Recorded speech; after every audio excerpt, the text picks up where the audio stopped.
Oh my god, y'all.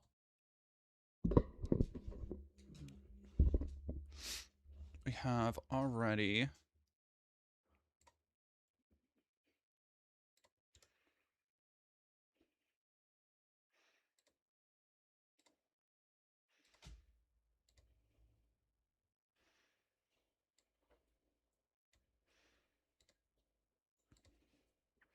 We are already over on Twitch in a... I'm sorry, y'all. I am in comfy, cozy clothy today. I'm straight up, as you can see, I'm straight snugging it today. So, don't expect any... Even though unfortunately, last night I had a fire fit. Did I see the new animation story yet? Was that the one with Trump? Because I believe I watched that on Twitch. But you know what? Let's start that because today is going to be a little bit of a catch-up stream because I didn't stream on Wednesday, and yesterday I missed the stream because it was a important night for Koa, so I was there for them. Yeah. So it's just been kind of chilling. Really quick though, because everybody's putting me onto a hype train straight out the gate.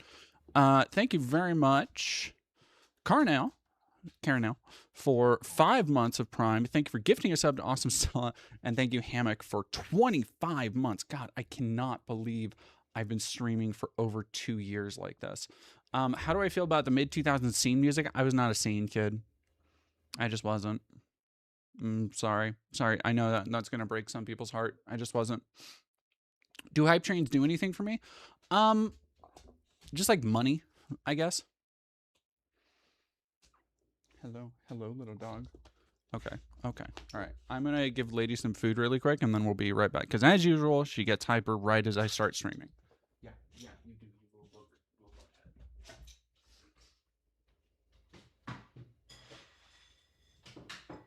Here you go. Leave me alone. Leave me alone. Okay, good baby. Good girl. Yes. Where's your little... There it is.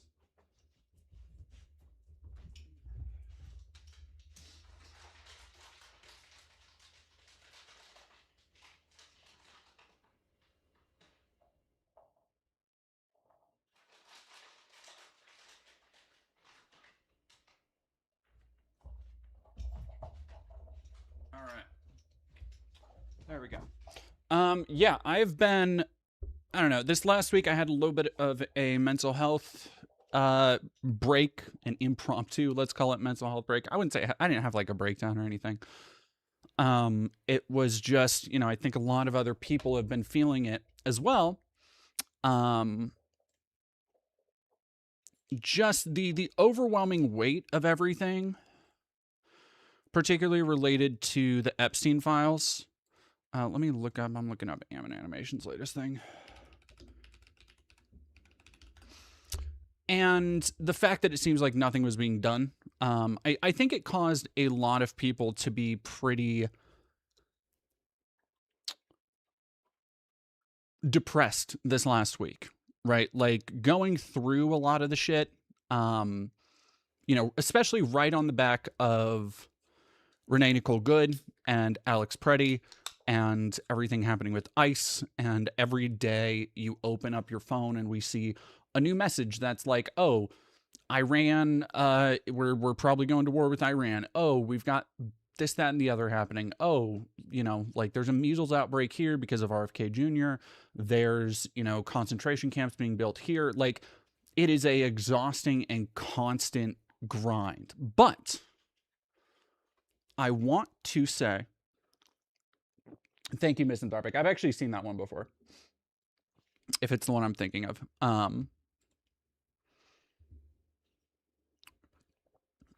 But yeah, I'm probably not going to be clicking on any links right now.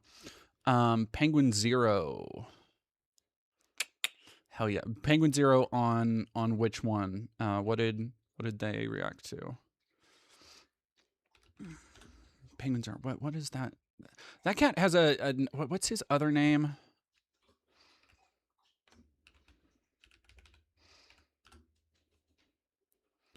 Nope, none of these fuckos. Oh, Penguin 04, that's why. There we go.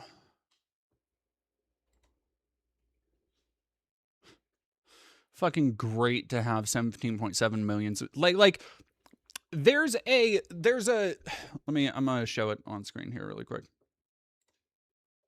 Why is my fucking mouse doing this lately?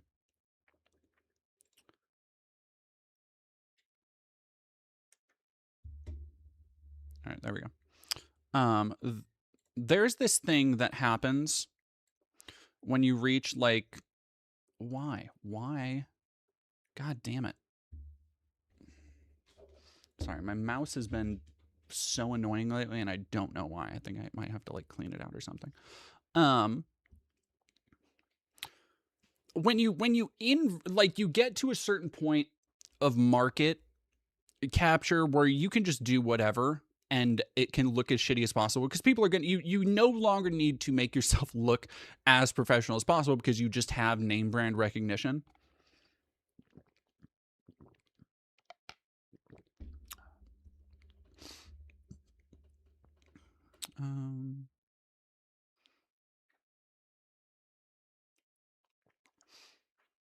Hammock one, Charlie is usually the liberal Jesus. Yeah, every time I see something from Moist Critical, it's something that I'm like, yeah, no, that's like a fairly reasonable, if maybe slightly uninformed take. I've never seen anything. All right, Misanthropic, I will to placate you, I will look at this one link. Because I can tell you are very happy about this. All right, let me see if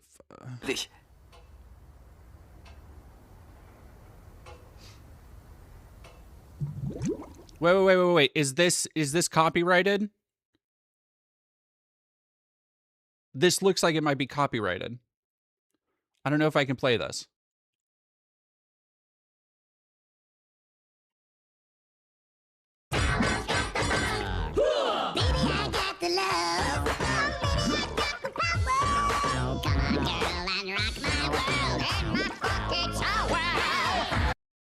Thank you, Misanthropic, for that contribution. That's all I can play. It's a movie clip. What fucking called Joe's Apartment? Jesus. Oh my gosh, Super Femi, thank you very much for $20. Hello, friendy. Thank you for the work you do. Found you because I'm one of Jesse's subscribers. Oh, glad you found me.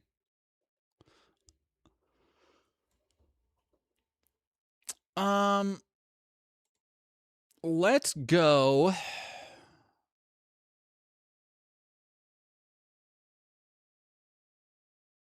What was the thing that Moist Critical said? This won't make you happy. China's. Oh, the Epstein shit.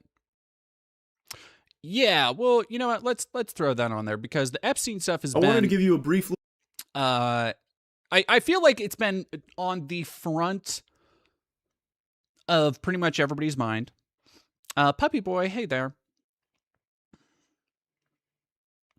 And like I said, last week it led me down a little bit of a depressive spiral. Like I'm not gonna lie. And for why? Oh my god, dude.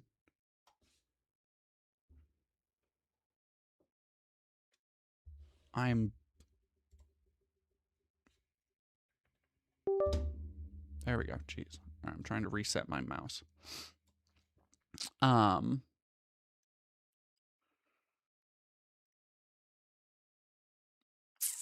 I forgot what I was saying. What were we talking about? Oh yeah. We were talking about ADHD. No. The Epstein files have been rough on me. And the last week, just like the compounding nature of how terrible everything is right now. But in the dark, there is always a little bit of light. And for me, the thing that's kept me going, the thing that's reinvigorated me and made me show before you today in my slovenly, snuggly attire is celebrating the downfall, the consistent downfall of the right-wing freaks who are rushing out to defend this, who have made this the world that we have to live in and share.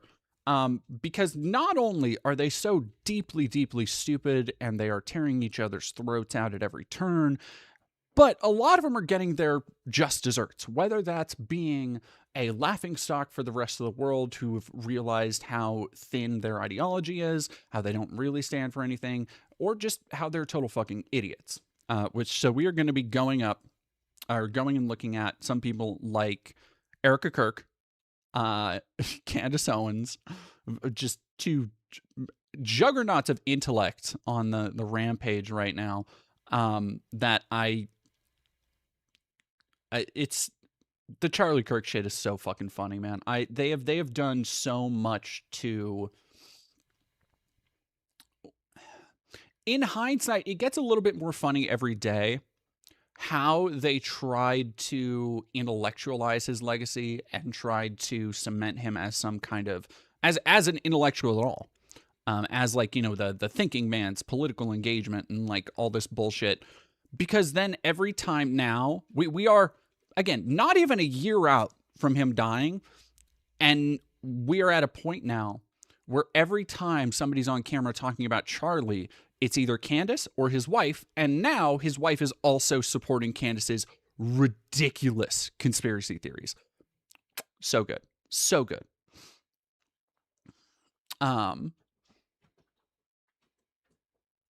I am going to lose my motherfucking mind if this stupid fucking mouse doesn't stop doing whatever it's doing. It's just started doing this in the last couple days, and it's driving me up a goddamn wall. All right, hopefully that fixes it.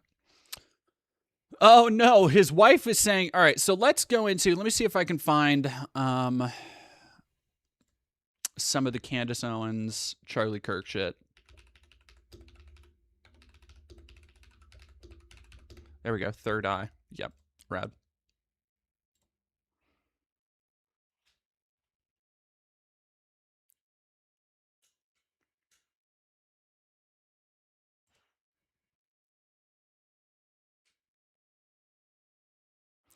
All right, I don't know from Abednego.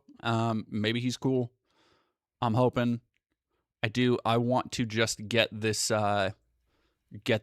the clean clip. Satan Egg 666. Thank you very much for following. The title alone, yeah. It's so yeah, we're going to be jumping into that. Let's just go into that. Let's have some fun, because after this, we've got a couple things that we are celebrating. We got a couple crabs in chat. Because we're in the midst of, again, I understand everything is hard right now. But I think as rough as everything is right now, there's also this undeniable feeling that ultimately justice will prevail, no matter how much they try and bury it. Because in the last week, I've seen so many people be turned against Trump, be turned against the Republican establishment.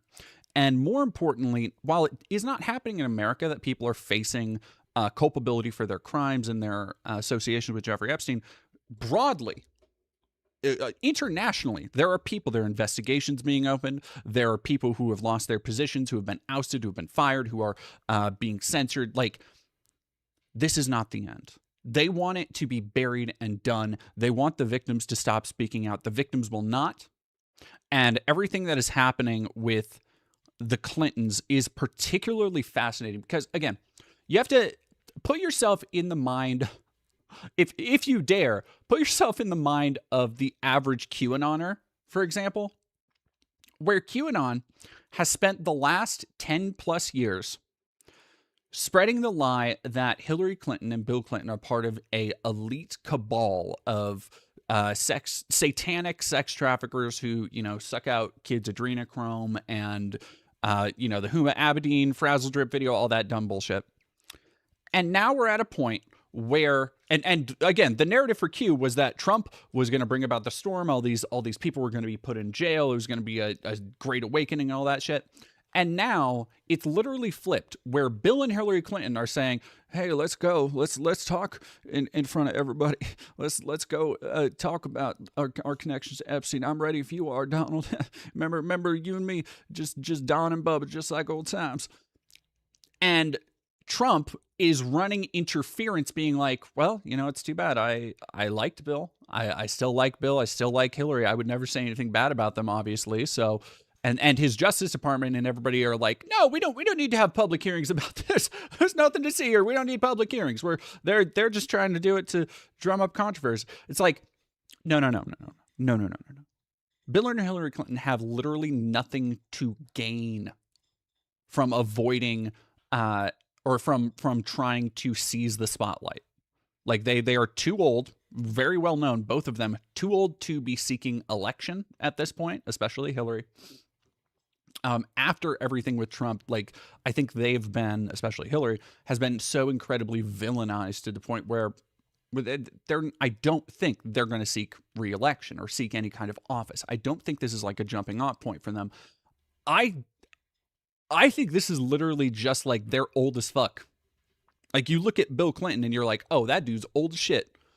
I think that they're just ready to burn it all down.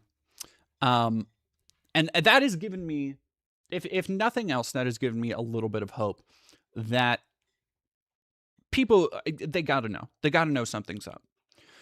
Yet still we are seeing this kind of interference, and this is going to be my like diatribe. I need to do, so I've been listening to a lot of god-awful movies lately, just in the background while I'm working and doing other stuff. And I need to reach back out to Eli and see if I could hop on again, because I really enjoyed the one time I was on the pod with them. B, I've also been listening to one of their other podcasts, Scathing Atheist, and Noah always opens with a diatribe, and I feel like that's what I end up doing when I do a stream anyway.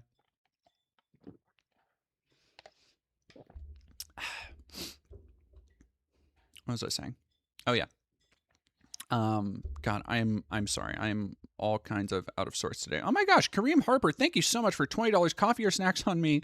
You rock. Keep speaking truth to power. Thank you so much. I'm not stopping anytime soon. I don't know. There are a couple things there with the Hillary and Bill thing, and then like even on the other fronts, and when I say fronts, I'm talking about, the fronts of the culture war against the globalists and all that shit. When you look at everything else that's happening, even in more, in a microcosm, outside of these international politics, and these things are having massive effects and massive waves and ripples, you also have things like the Asmongold or Emaru drama, which is so funny. It is so funny to see all of those idiots in that orbit burn every last ounce of goodwill they ever may have had by just being so self-assuredly stupid in everything they do. Emaru, so for those who don't know, Emaru was friends with the now convicted rapist, sexual assaulter. I don't know. He was charged. Can't own a gun. I know he's not able to own a gun for 10 years. Tectone, who I also believe is a. Are you kidding me? Are we? Stream quality good? All right, weird.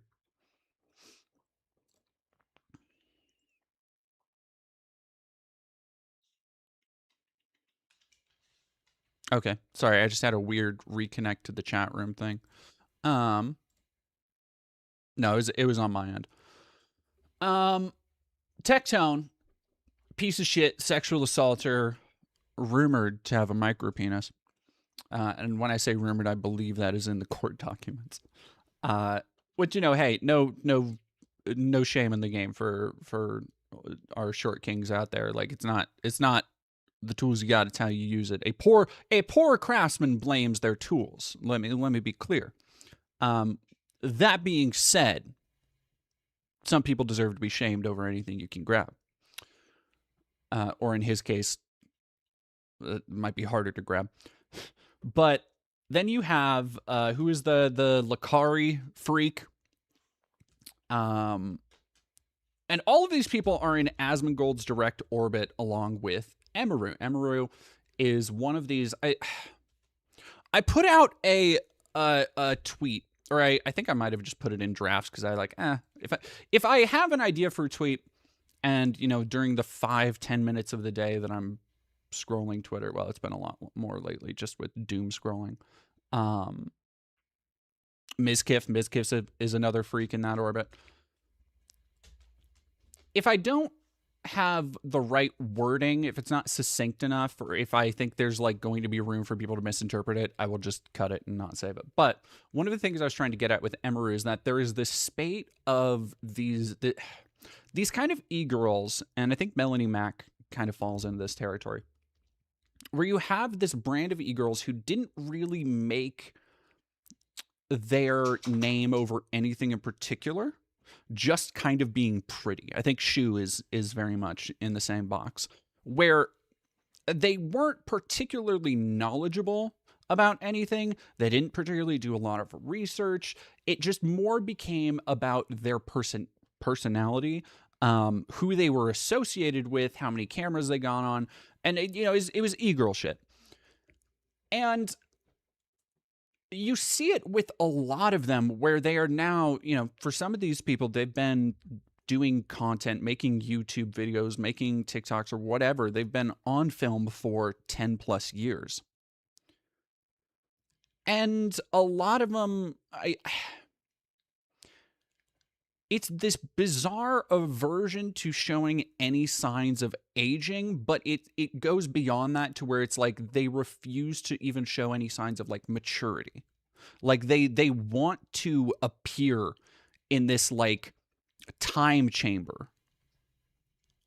Like they never grew up. Like it's very bizarre, where they have, you can see it in Melanie Mack, you see it in Emeru stuff, you see it in Shoes, where they have the exact same style of like very plasticine doll-like makeup, and they just slightly turn up the filter, slightly turn up the bloom, slightly turn up the brightness to preserve that image over time, and it becomes almost like, I don't know, it's unsettling in a way, I think.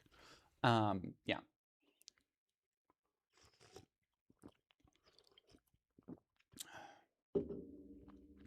But yeah.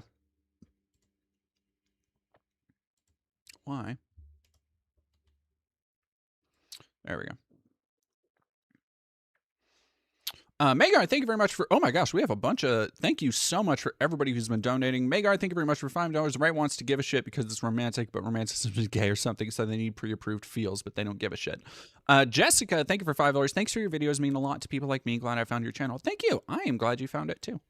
I am always happy. I'm always happy when somebody finds my content useful. Yeah, I think there is, look, I'm not gonna sit here and be like, oh, it's not gonna be rainbows and sunshine. There is a long, hard road ahead for literally every person, and it is our responsibility to ourselves and one another to try and make a better world for those who come after us. That's the goal right now. The goal is not, and I understand that it's depressing to some people to think of it in these terms, but the goal should not be that you live to see a better world. The goal needs to be that your children, your children's children, the people who come after you will have a better world than the one you have now. Because that is the thing that the boomers, the Gen Xers, all of these people who sought their own selfish interests at the expense of future generations, that's what they've lost sight of. And that's what we need to remember. There is this, I saw a tweet going around, and it was, it's one of these like doomer posting 4chan screenshots where it's somebody like, oh, I hate everything. I just have 50 more years of watching Marvel slop, and there's nothing good in humanity and nothing good in the world, and I'm alone, and I can't get a girlfriend, I can't buy a house, I'm never going to pay off student debt. And it's basically a very black-pilled, cynical regurgitation of a lot of the things that people earnestly feel. And here's the thing. I don't begrudge people for feeling that. I genuinely don't. What I think people mistake, though, and this is a big problem when I take an issue with anti-intellectualism, the idea of learning about reading books, fucking human growth hormone eraser head baby. What's his name? Andrew Tate. Andrew Tate had a video where he was talking about, I don't need to read books. I know everything. Like, just like blatantly coming out doing his transgressive little song and dance about how, reading is dumb and for queers or whatever. But the thing that you get when you have that detachment from knowledge, from reading, and from experience and how those things are passed down is I think you have those feelings in an even harsher way. Because you believe that you yourself, or even if you don't believe that you yourself are uniquely affected by these things, you don't see how other people are affected by it, which is a problem. When you strip away all of these layers of art and meaning, what you have are stories that are passed down relating to one another how we have all felt at one point or another. A great example of this, recently, the inimitable Sir Ian McKellen was on, I think, Colbert or something, and did a monologue from Shakespeare. Rock the house. I'm sure plenty of people have seen it going around. If you haven't, it's on, I think it's on Mason Alexander Park's Instagram. I know they shared a story about it. And what that should tell you is that, if the Bard wrote about this, because the entire monologue was ripped straight from Shakespeare, word for word, beat for beat. And it was talking about how if you, it's beautiful. If you haven't watched it, please go watch it. If you know what? Let me see if I can find it actually. Because I think it's such a beautiful and succinct way of realizing why art is so important to the connective tissue of humanity. There are a lot of people, especially in the further you get to the left, where you get into like real communist and real like Marxist-Leninist, tanky type shit. There's a lot of people who poo-poo anybody who has artistic desires. They're like, oh, it's it's bourgeois, it's fucking, it's just placating the masses, and that's fucking bullshit. Because guess what? We don't still have the political structures of 500 years ago. We don't still have the dynasties of 1,000 years ago. You know what we do have? We have the art. We have the poetry. We have the stories. We have all of these things that told us how people felt then. And the thing about cutting yourself off from the history of art, from understanding what people were going through and thinking about in different time periods, is realizing that, by and large, a lot of the same things that we feel right now, a lot of the same things that you're going through have been felt countless times over by countless people since the beginning of time. And I think there is a lack of understanding for this, is that in large part, these terrible feelings, this darkness that we carry with us, where we feel that we aren't going to make anything better of the world, that the world is, it's all going to hell, that the most evil people among us are getting away with all of this, and that there is no point in fighting for good. These are a lot of very hard to parse thoughts, because when on their face and when you look at all the facts of everything around us, they seem genuinely true. But then when you understand the wider context of everything other people have been through, you understand that this is just one of many times like this throughout history. And we don't remember those people fondly anymore. You know what we remember? Remember the people who did the right thing. Remember the people who rose up and fought against it. We remember the innovators, the artists, the poets, the thinkers, the philosophers. That's why I think this type of stuff is important. Yeah, there we go. Oh.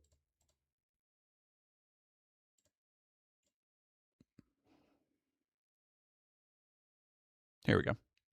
Oh, it's fucking, I don't want, just give it to me on YouTube, god damn it. Here we go. Was this the whole thing? Where, god damn it. Man.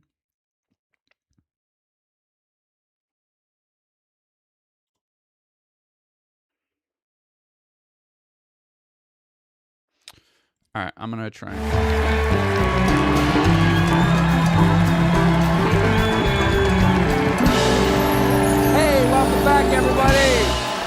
Thanks, everybody. Ladies and gentlemen, my guest tonight is a stage and screen legend you've known as Hamlet, Prospero, Magneto, and of course, Gandalf. He now stars in a new play called Anarch. Please welcome back to The Late Show, Ian McKellen.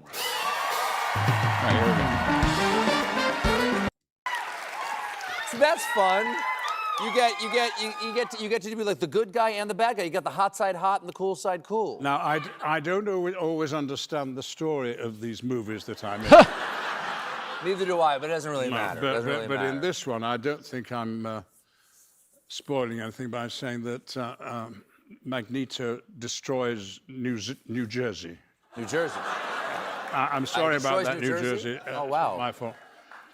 So I'm standing up, pretending to do that, and the wind is blowing in my hair, and I'm putting on a fierce look, and I'm trying to be magnetic. Yeah. And that the strangers should be.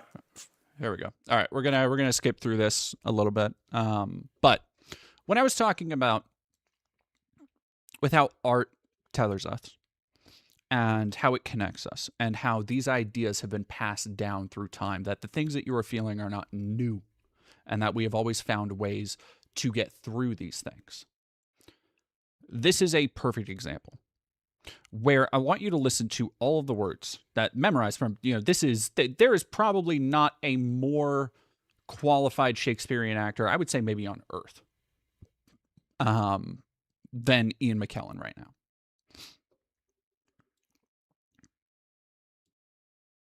Home, wherever they came from. And the authorities send out this young lawyer, Thomas More, to put down the riot, which he does in two ways. One, by saying that you can't riot like this, it's against the law, so shut up, be quiet. And also, being by Shakespeare, with an appeal to their humanity. So in order to set it up, we really need somebody to shout that the strangers should be removed. All right, Could someone do that? I want to really quick, I want to go back because he had a whole thing setting up, so I don't want to take that away from them. And in London, there's a riot happening. There we go. There's a mob out in the streets. And they're complaining about the presence of strangers in London, by which they mean the recent immigrants who've arrived there. And they're shouting the odds and complaining and saying that the immigrants should be sent back home, wherever they came from. And the authorities send out this young lawyer, Thomas More, to put down the riot, which he does in two ways. One, by saying that you can't riot like this, it's against the law, so shut up, be quiet. And also, being by Shakespeare, with an appeal to their humanity. So in order to set it up, we really need somebody to shout that the strangers should be removed. Could someone do that? Grant them removed. And grant that this your noise hath chid down all the majesty of England. Imagine that you see the wretched strangers, their babies at their backs, with their poor luggage, plodding to the ports and coasts for transportation. And that you sit as kings in your desires, authority quite silenced by your brawl, and you in ruff of your opinions clothed. What had you got? I'll tell you. You had taught how insolence and strong hand should prevail, how order should be quelled. And by this pattern not one of you should live an aged man, for other ruffians, as their fancies wrought, with self-same hand, self-reason, and self-right, would shark on you, and men like ravenous fishes feed on one another. You'll put down strangers, kill them, cut their throats, possess their houses. Oh, desperate as you are, wash your foul minds with tears. And those same hands that you, like rebels, lift against the peace, lift up for peace. And your unreverent knees, make them your feet to kneel to be forgiven. And say now the king, as he is clement, if the offender mourn, should so much come too short of your great trespasses, but to banish you. Whither would you go? What country, by the nature of your error, should give you harbor? Go you to France, or Flanders, to any German province, Spain or Portugal, nay, anywhere that not adheres to England? Why? You must needs be strangers. Would you be pleased to find a nation of such barbarous temper that breaking out in hideous violence would not afford you an abode on earth? Whet their detested knives against your throats, spurn you like dogs, and like as if that God owned not, nor made not you, nor that the elements were not all appropriate to your comforts, but chartered unto them. What would you think to be thus used? This is the stranger's case, and this your mountainish inhumanity. William Shakespeare, 400 years ago.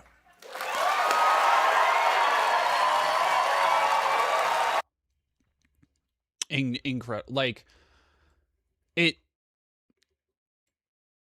is so, yeah, I enthralled is the only word for it.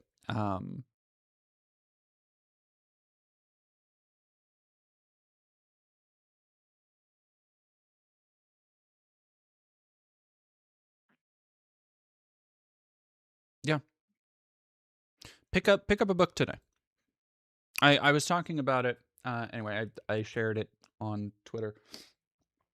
But I think one of the things that is currently driving people crazy is, again, we are so caught, we are so enraptured, especially into our screens, especially with doom scrolling, where we are razor focused in on the most negative aspects of the world around us. But there are so many beautiful things out there, and one of the most beautiful things out there is art and feeling, and the totality of creativity and our human accomplishment for it.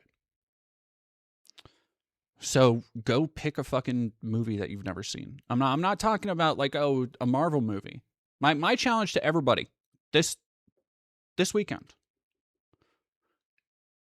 Don't go pick out a Marvel movie. Don't be like, oh, I'm going to watch Die Hard for the 47th time. Go find a Korean film. Go find a Japanese movie. Go find a book you've never read. Crack open some Tolstoy, some Herman Melville. Go read Kafka. Go read Sartre. Like, pick up something you've never touched before. Better yourself. Because that is where you start to really, truly be able to realize the depths to which we are all connected through these things.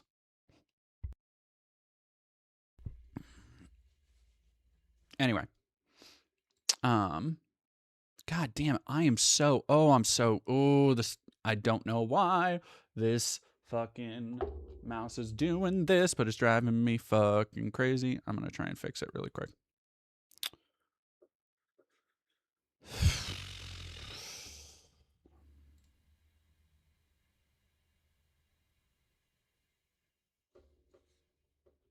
Yeah, I think I saw somebody say watch the original Solaris. Yeah, watch the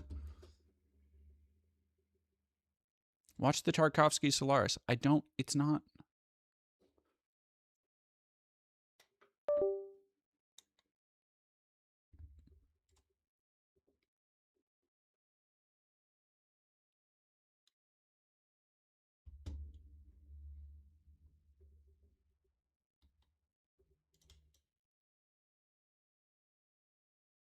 Jesus Christ, why, dude? Is it just like a...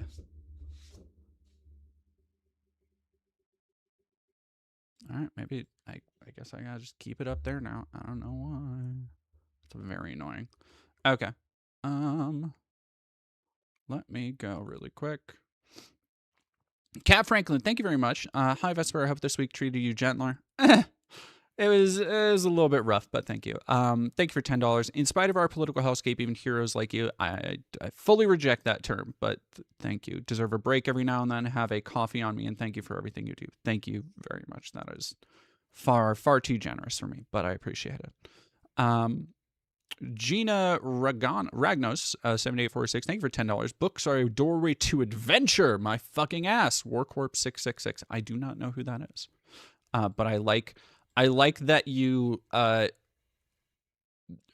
like that it is short enough to be like a Magic the Gathering flavor text. That's very funny for me. Cannibal Jester, thank you very much for $5. Thank you for fighting the good fight no matter what. I do my best. I've been meaning to read Moby Dick. Let me tell you, like, when you sit down and read these massive, amazing works, the classics, the canon, it's one of those things that, insofar as there is any canon, canon's kind of a, up your own ass term. Anyway, like, just know that going into it. But the thing you realize is that so many of these things, we go through life seeing all of these influences and seeing references, and Simpsons is a great example of, like, you've probably seen so many pop culture and literature references through just cultural osmosis, whether it's references in video games, movies, TV shows, whatever.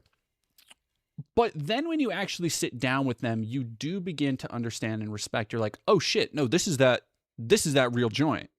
Like, this is not, like, they weren't fucking around. Or even better than that, my favorite is when you go back to a source and you find, like, oh, this is, it's the source from whence, like, an entire genre sprang or something. And then it gives you such a respect for, again, the history of that genre, the history of art. I think Mary Shelley and a lot of Mary Shelley and that kind of whole contingent, because Mary Shelley was friends with people like Lord Byron, who was a very famous poet. Her husband, Pierce Shelley, who, she famously kept his, I believe, calcified heart in her handbag after he died, which I think is romantic as fuck. But Pierce Shelley also was a wonderful artist, gave you, here's a perfect example of how these things are passed down through cultural osmosis. Pierce Shelley wrote Ozymandias, one of the great classical poems, right? And most people probably know Ozymandias from the ending of Breaking Bad, or one of the last episodes of Breaking Bad is named after that poem, which is, gaze upon my works, ye mighty in despair. That's where that comes from. This kind of ultimate story of this empty kingdom that once stood so great and now nobody remembers it. It is lost to time and sand, and all that stuff. But yes, exactly. Yeah. Mix A's Gothic was a fabulous flick all about them. Who Ken is that? Ken, that's not Ken Burns. God, no. Who Gothic? I do like Gothic. 1986 was the one, because there's people talk about Ken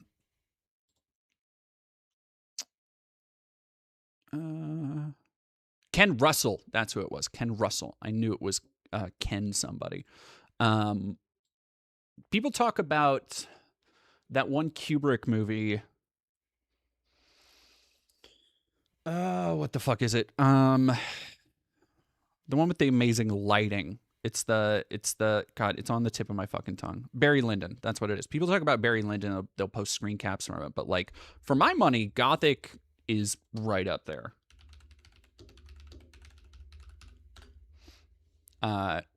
Like, there's so many amazing images throughout the film that are just, like, appropriately, it's haunting. It's Gothic. Like, if you want a great fucking vibe movie, Gothic is great. Also, if you want, I have two more recommendations for movie nights.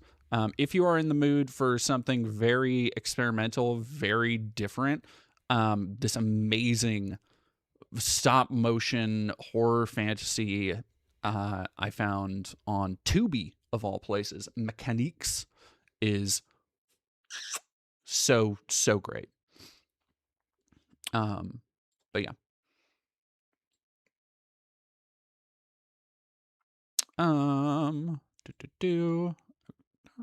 There we go. Kareem Harper, thank you for another 10. Highly recommend following Nerd Fellow nerds, the books of Nick Harkaway, starting with The Gone Away World. They are nerdtastic wet dreams. All of his works are phenomenal. Very interesting.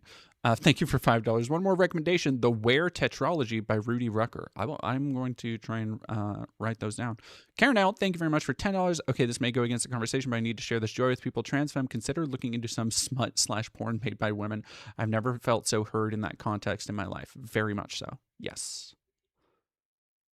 Tubi is goated. Tubi is goated. I fucking Tubi, and then you know what? I saw somebody talking about. I just saw somebody talk about the Fritz Lang Metropolis, which is another like canon classic. That if it's one of those movies that if you haven't sat down and like just locked into it, but then after you do, not only all right, here's the other great thing I love about taking part in classics and going back, watching old movies, is being able to then suddenly do the DiCaprio meme of like, oh, I get that. I know that reference. I recognize that from a thing. Because you see it all the fucking time. I watched a bizarrely experimental movie called The Great Satan on, I think it was Tubi. And what it is, it's fucking fascinating. Fascinating. The Great Satan. Because it's not really a movie. It kind of is. It's this very loose... it's essentially a clip show is what it is. Like, it is this very loose assemblage of like 70s, 80s, 90s clips all around like evangelical culture and satanic panic. But it dives in, the way it juxtaposes everything is the thing I really loved about it, where the way it juxtaposes topics of faith and consumerism and media and Dungeons and Dragons, childcare, like all of these different aspects, to really what it does with it's fantastic. What it does with all of these, what are essentially just like either commercial clips, music videos, like the D-tier vacation Bible school type bullshit, like all that stuff.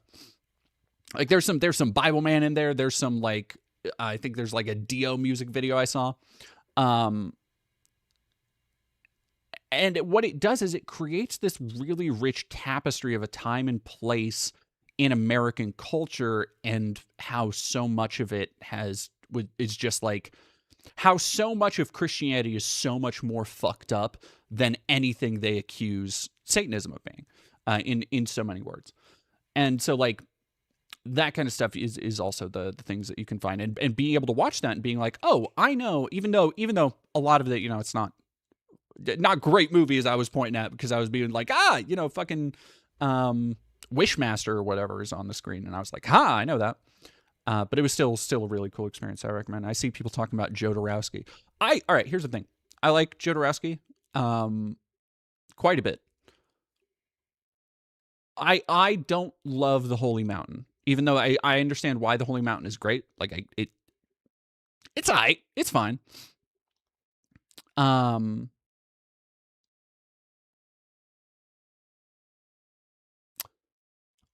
am more of a Santa Sangre person. After the Ammon video? No, we actually, okay, two things. One, somebody was asking about, CR Rent was asking about Mass Effect playthrough. We have not done it in a couple weeks just because we've been busy, so you haven't missed out on anything. Two, I think I already just said, I was going to say Santa Sangre. Santa Sangre is great. Santa Sangre is another one of those movies that I've seen it a couple times, and every time I'm like, maybe I should make a video essay on this. Because there are a lot of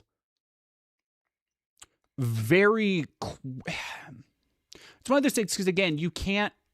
Somebody like Joe Dorowski is almost like David Lynch, where you can't really imprint your own understanding of culture or how culture plays into themes without doing a deep dive into that person's background, because a lot of their work is so personal. It is so based in their personal life experiences. But there is so much in Joe Dorowski's work that plays with ideas of gender, be that both masculinity and femininity, and the rejection or embracing of both sides of those things. It's a fascinating, like, go into Santa Sangre as if you were going to study it for like, you know, a liberal blue-haired gender studies class.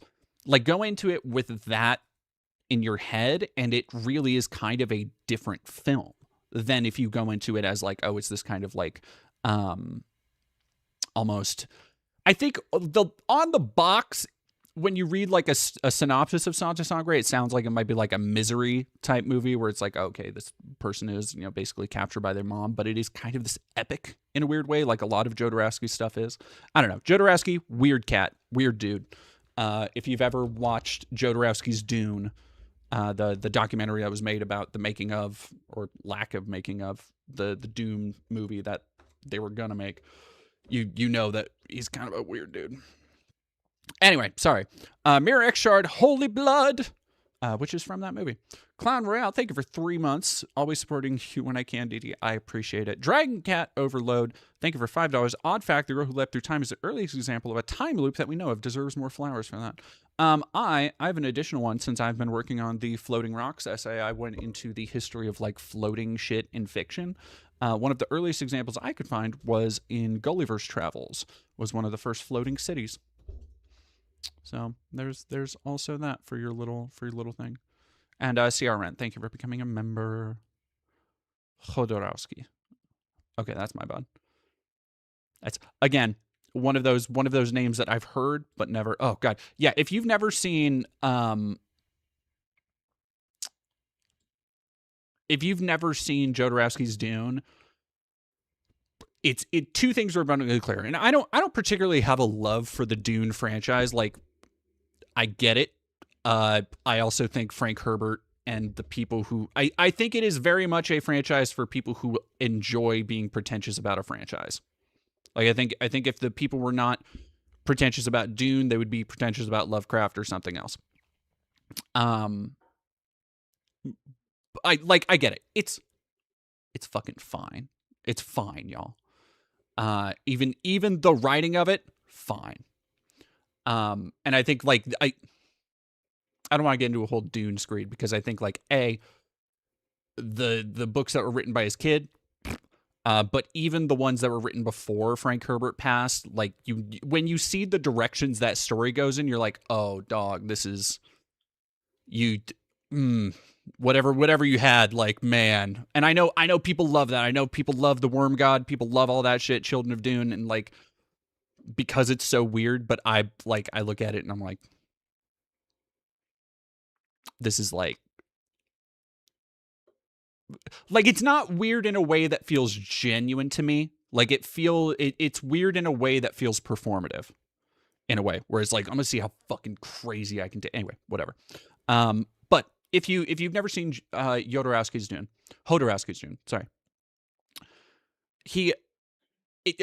fucking a fascinating development process for the movie that was going to be made before David Lynch's version of the movie. And what ended up happening is like, I want to say tens of millions of dollars got spent on just pre-production, where they had like multiple famous singers lined up. They had all sorts of cats who were going to do the soundtrack. They had like Mobius and I want to say H.R. Giger doing like concept art and like just ridiculous stuff. Castrix Defiant, thank you for €5. Tried to send a donut through Ko-Fi. Don't know if it went through, so here's another to support your content. Thank you very much. Fine Hobbit, thank you for 50 bits. Howdy Vest, pork curry soup on the menu. Also, if you're looking for recommendations, I cannot recommend Shuzo Oshimi's Blood on the Tracks strongly enough. I don't know if it was made into was it adapted into something? Because I am aware of the manga. Why did I say anime? I just said anime like a jackass. Ugh, sorry. It wasn't. I know Mobius was one of the cats who was working on it.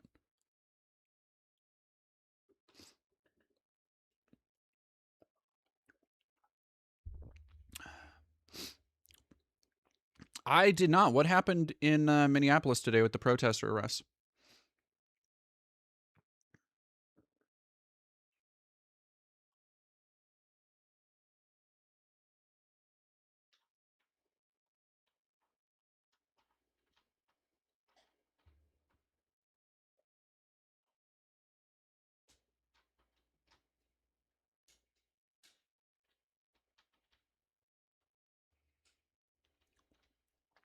Jodorowsky is the Holy Mountain guy. Yes, among other things.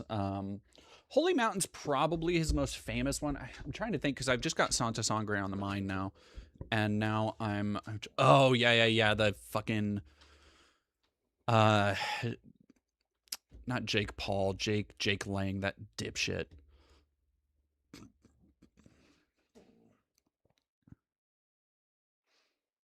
Mm.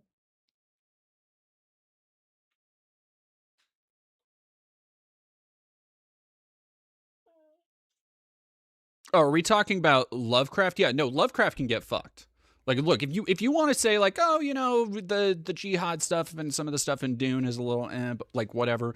I'm willing to give more credence and cover to Frank Herbert and even cats like is the Conan guy Robert Howard.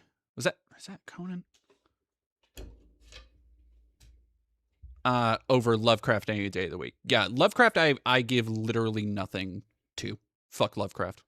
The entirety of like you could remove Lovecraft from the world and like there would still be great shit. There would still be amazing cosmic horror. Cosmic horror that is infinitely more terrifying and interesting and creative than anything Lovecraft did by ripping off the absurdist and surrealist writers that he grew up reading. Like King in Yellow does everything Lovecraft does way fucking better. Like you go before his time. There's shit like King in Yellow. You go after his time. There's shit like Clive Barker. What did Lovecraft do aside from being a little bitch who was just like literally all of Lovecraft's books are just him? Uh, which and here's the really fucking thing that gets me about Lovecraft because now y'all got me on a writing tangent. When you read any of his books and people will talk about, oh, you know, it's so rich, it's so evocative, it's like not if you read other shit from that time because he's just writing like everybody else wrote. People will go back to Lovecraft and the Cthulhu mythos and you know fucking lost cities and all this shit.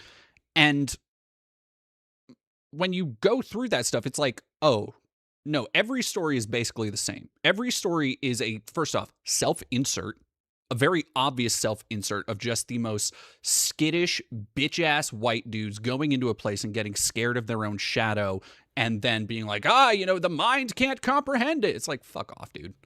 Like, it's the same shit all the fucking time, except for the few times that he branches out. Like, you know, I think Shadow over Innsmouth is like one of the examples. But then, like, those are just the most basic boilerplate A24 knock you over the head allegories for you should be afraid of other races.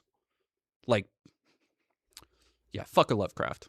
I say it with authority. I don't say it with like I think there are people who reactionary or like, you know, in a knee-jerk way will be like, oh, fuck Lovecraft because, you know, for obvious reasons like naming his cat the N-word, for being chill with a lot of racist stuff, for being basically an incel.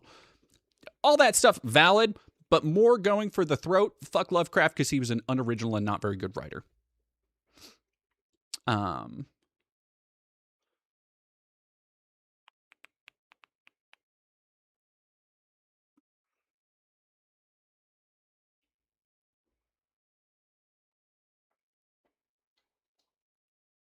yeah, and I like some of like Robert Howard is one of those. I believe it's Robert Howard, right? I'm getting that right for Conan because I've read 2 Conan books, which are oddly hard to find outside of no, yep, Robert Howard, yeah. Oddly hard to find outside of like a compendium, like those things are, which yeah makes sense. Um, and Conan are like they're not Lord of the Rings or anything, you know. They aren't these. They're pulp novels, very much so. Um, and because of that pulp, they're pretty fucking racist in a lot of ways. But in a way that is like you can look at it more and be it's in the do I still have it behind me? I don't think I do.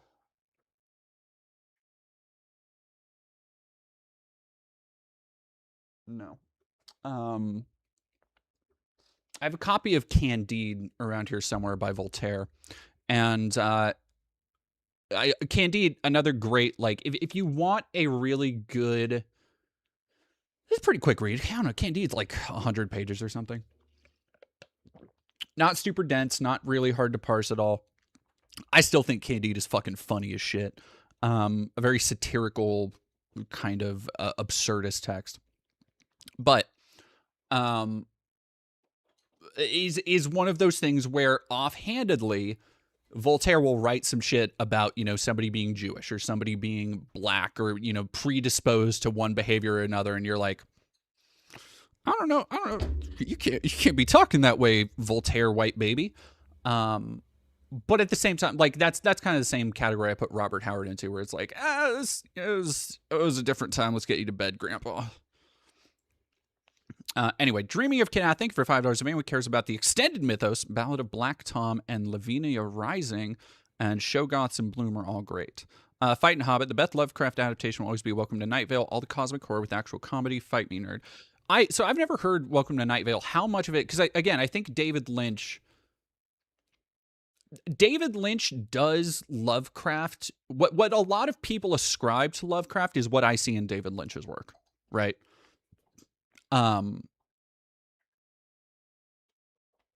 Like and that was my understanding of Welcome to Night Vale, is that it was pretty Twin Peaksy, I think.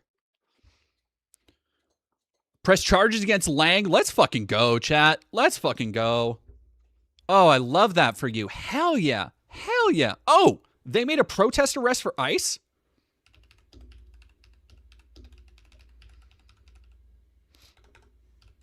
CR Red, thank you. Oh my gosh, thank you for $20. Are we talking about favorite media? I'd love to point out my current video game obsession, Kletka. If anyone likes Lethal Company or Simospor stuff, I'd recommend. Thank you very much, CR Red. I've been, my two media, I don't call them obsessions, because I've been writing my script for the film, which I'm getting very close to finishing. And then I'm going to run it by people, do some editing. I'm hoping by end of March, I'll be able to start looking at crowdfunding.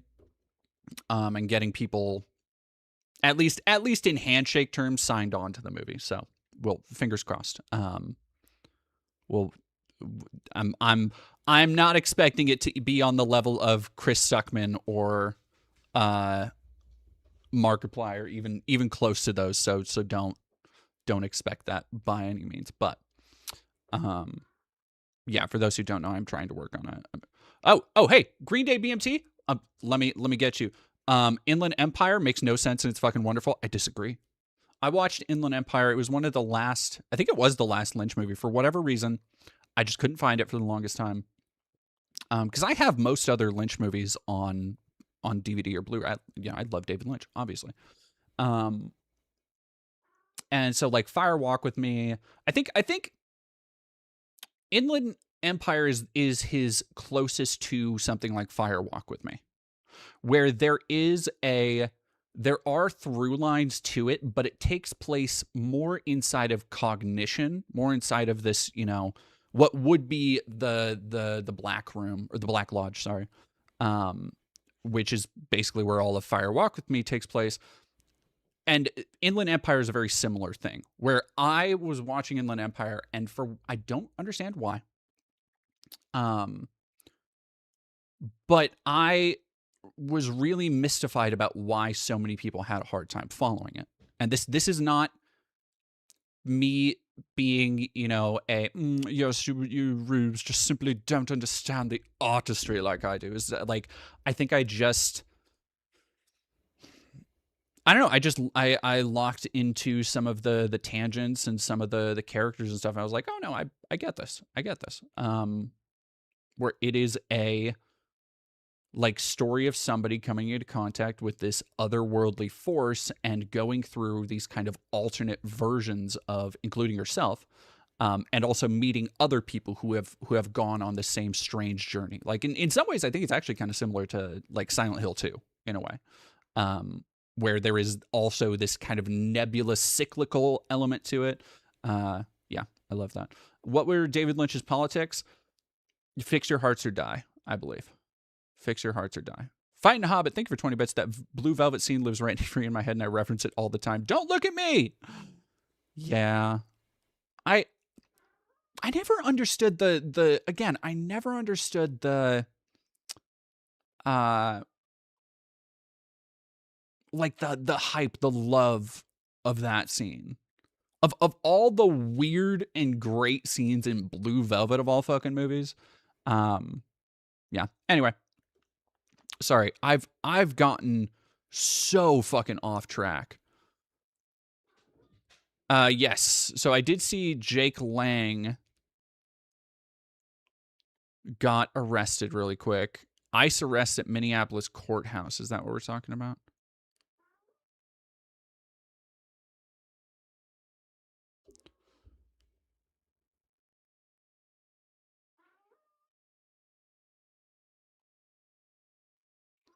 All right, I will be right back. Give me 1 second because my cat is yelling at me. What do you want? What do you want from me?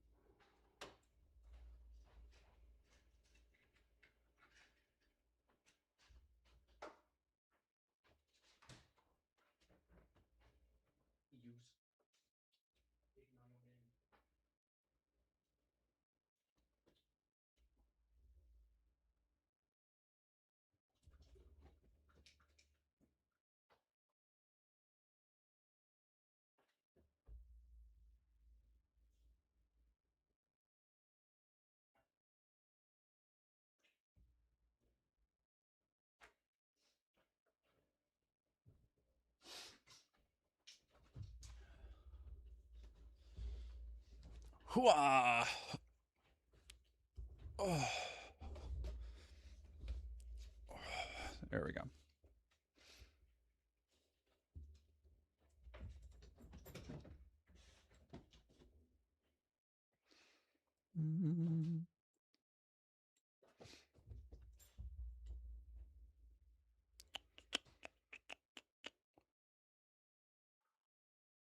All right.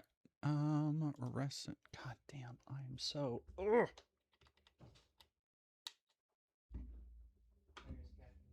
Oh, in the box right there.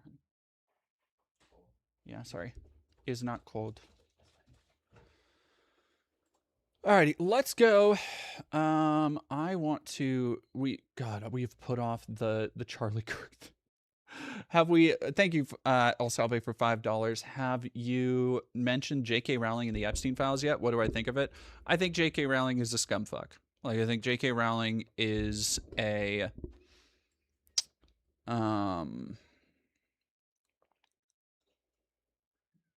yeah, I think J.K. Rowling is a void of liberal immorality. Like, I think she will compromise any purported values that she has for her own comfort and like self-smugness, basically. Erebus, thank you very much for $2. Your movie has to be better than Drinkers.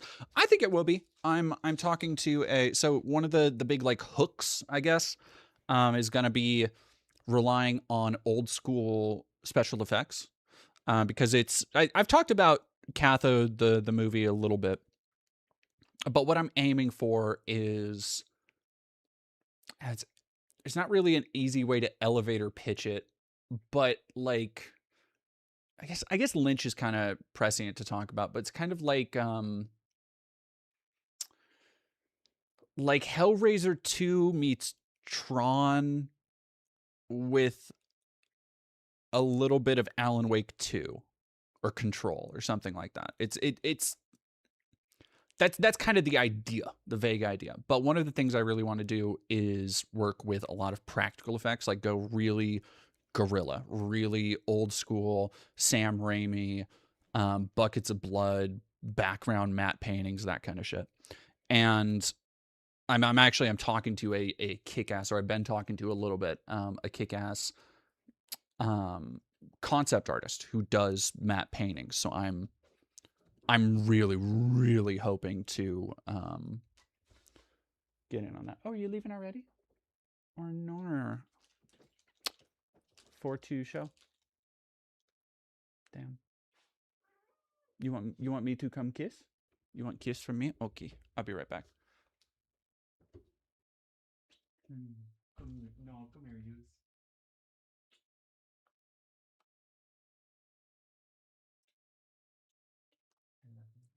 Is there any more bonk left or no? Yeah. Save it. Because you have the other one that you had yesterday too.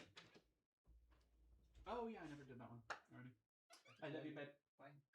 Have a good day.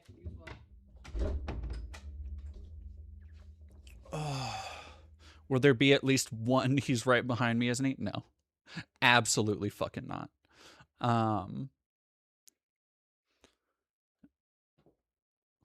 Will there be Sam Raimi camera zooms? I literally have like planned. Yes, I literally have planned moments like that.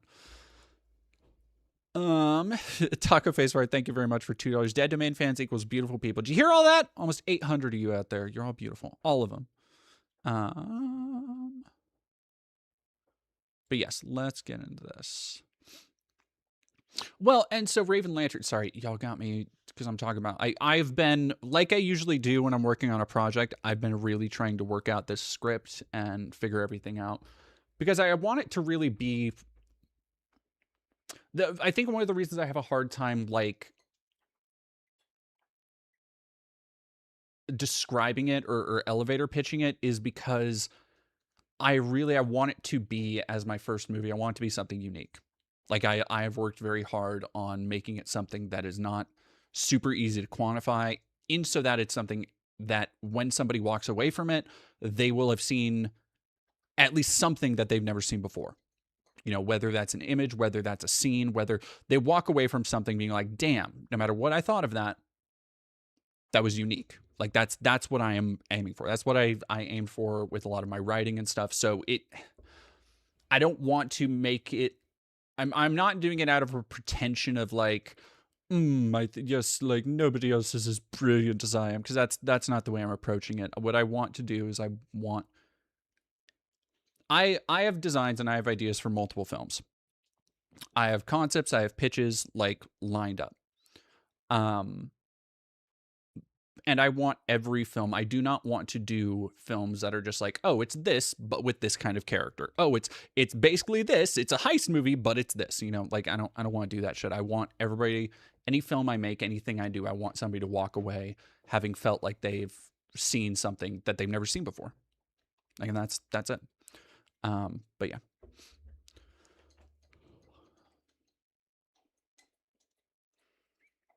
Blame wizards. Thank you very much. Carnell, thank you very much for $10. Okay, so to be clear with everyone, Vest very much appreciate your donations and all that. You don't have to do that to ask a question. Don't feel like you have to open your wallet to ask a question.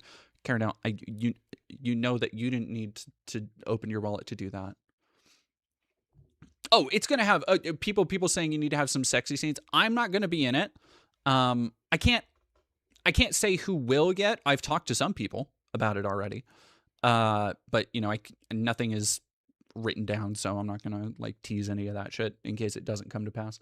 But it's going to be a heavily sexual film.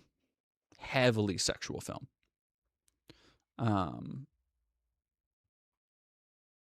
Like I'm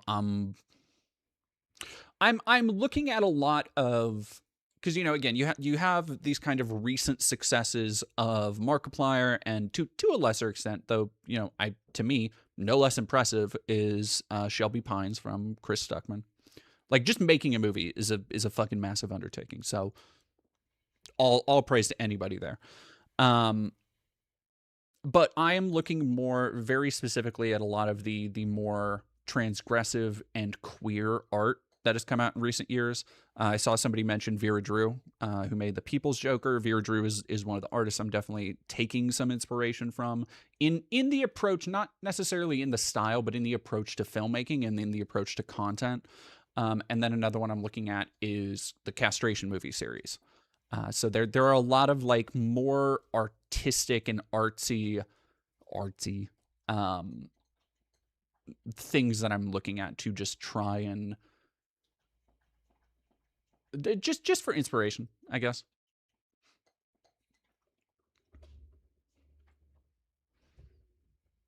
Please read Nehemiah's last message. Oh, is Nehemiah in the chat? Hello. Do we? Where was that? Nehemiah.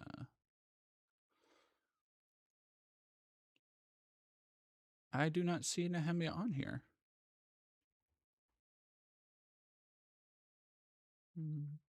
Oh, Nehemiah, you're in red today. Weird. Oh, before we move on from Lang, I want to say I managed to punch him in the face at his last visit to Minneapolis. Was that the clip I saw going around? Was that you? You can't. Okay, don't dox yourself on my stream. Don't out yourself like that. But I think I might have seen that. That's pretty good. Will it be as S&M coded as the Hellraiser films? Let me put it to you like this. The main, and I don't even want to call her an antagonist, but the main kind of driving force of conflict in the film is a ancient computer succubus named the Mistress.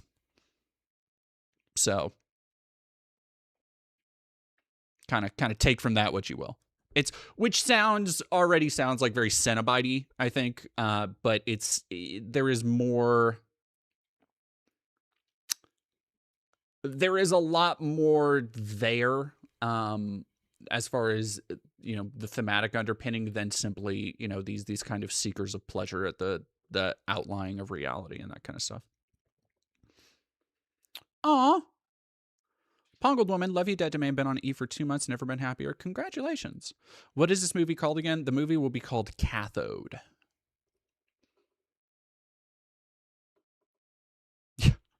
Official pumpkin patch. Damn, the motherboard from Cyber Chase turned evil. Kind of, a little bit more like that.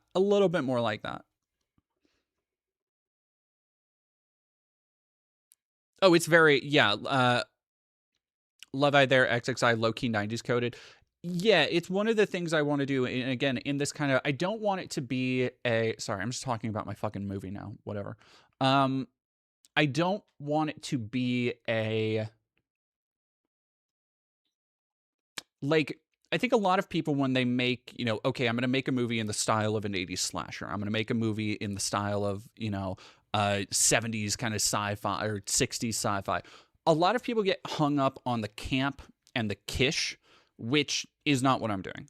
I do not want to make a movie that is like, winking and nudging and being like, aha, remember how crazy it was? Remember how like all the goofy blood effects in 80s movies and all that shit? Because it's like, you already have those movies.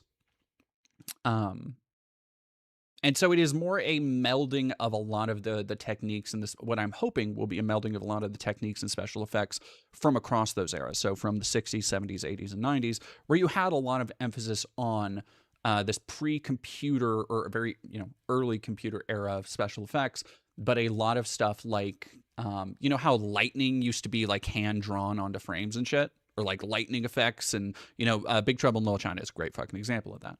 You had matte paintings. One of the movies I watched recently, kind of for inspiration on the matte paintings and the approach there, was Black Narcissus, which is fucking phenomenal. If you've never seen Black Narcissus, oh, just so good.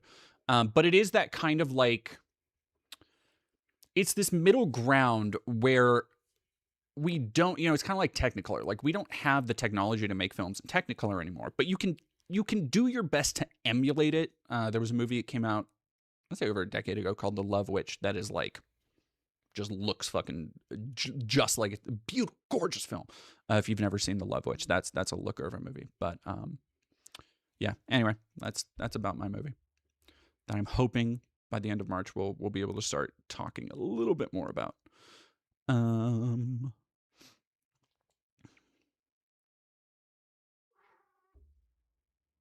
All right, y'all. This is very interesting.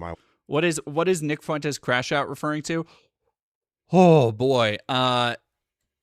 We'll see. We'll go there. Mm-hmm. Oh my goodness, Kevin. Why?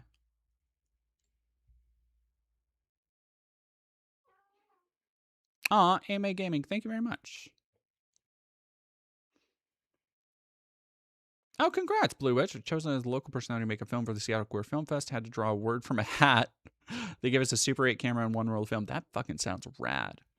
Did no one buy his Epstein merch? Unfortunately, people have been buying it. If you, by the way, I don't want to say, I can't legally encourage violence on here because it's a violation of TOS. I can say that in a free PvP environment, there are in video games.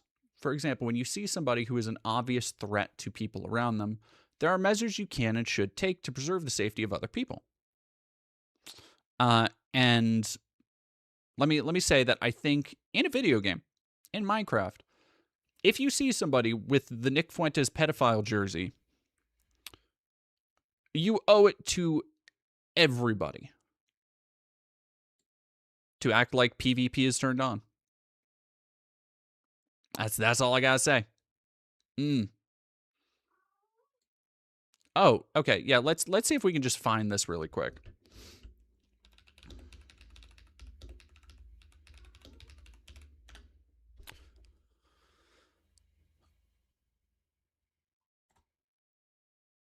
Hindustan Times bringing it up real nice for me. Jeffrey Epstein quarter zip goes viral as Nick Fuentes sports jacket amid files release. Zara is selling. A blue quarter zipper that Jeffrey Epstein was seen in is going viral with far-right activist Nick Fuentes, which, first off, this was not, like, this is not a cool fucking look. You look like a overweight dad who's day drinking at his kid's soccer game.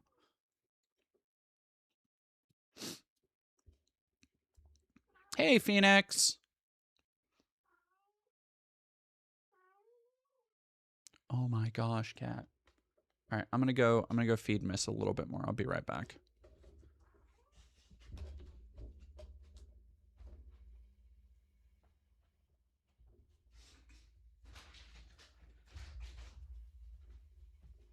Here, leave me alone. Shush. Ah! Ouch.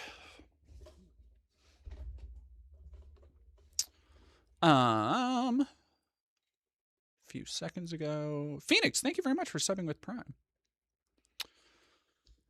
So yeah, y'all need to fucking. It is incredibly revealing. The shit with Nick Fuentes. Nick Fuentes has spent so long. So the crash out is partially this. But it's because Nick Fuentes and people like him have spent so long courting literally any controversy. Like, the only thing they believe in is being transgressive in whatever way they can. The only thing they believe in is being as rude, as intolerant, as abrasive, as edgy as possible. Because it's all funny, because it's so funny to be edgy. And now they've come to a point where they're finally faced with something that is in no way funny, that nobody in civilized society should find funny. And because they're all terminally internet brain dipshits who don't actually have real political beliefs outside of being as edgy and reactionary as possible, they are coming out on the side of pedophiles. They are, Nick Fuentes and people in his orbit talking about how Epstein had aura, how he was so cool, how he was such a gigamaxing Chad. And it's like, the same person, by the way, who spent his entire political career talking about how the Jews control the world and there's an evil satanic pedophile cabal. Like, and the second that he actually gets confirmation of that, he has to run up against the idea that all of the stuff he's ever done.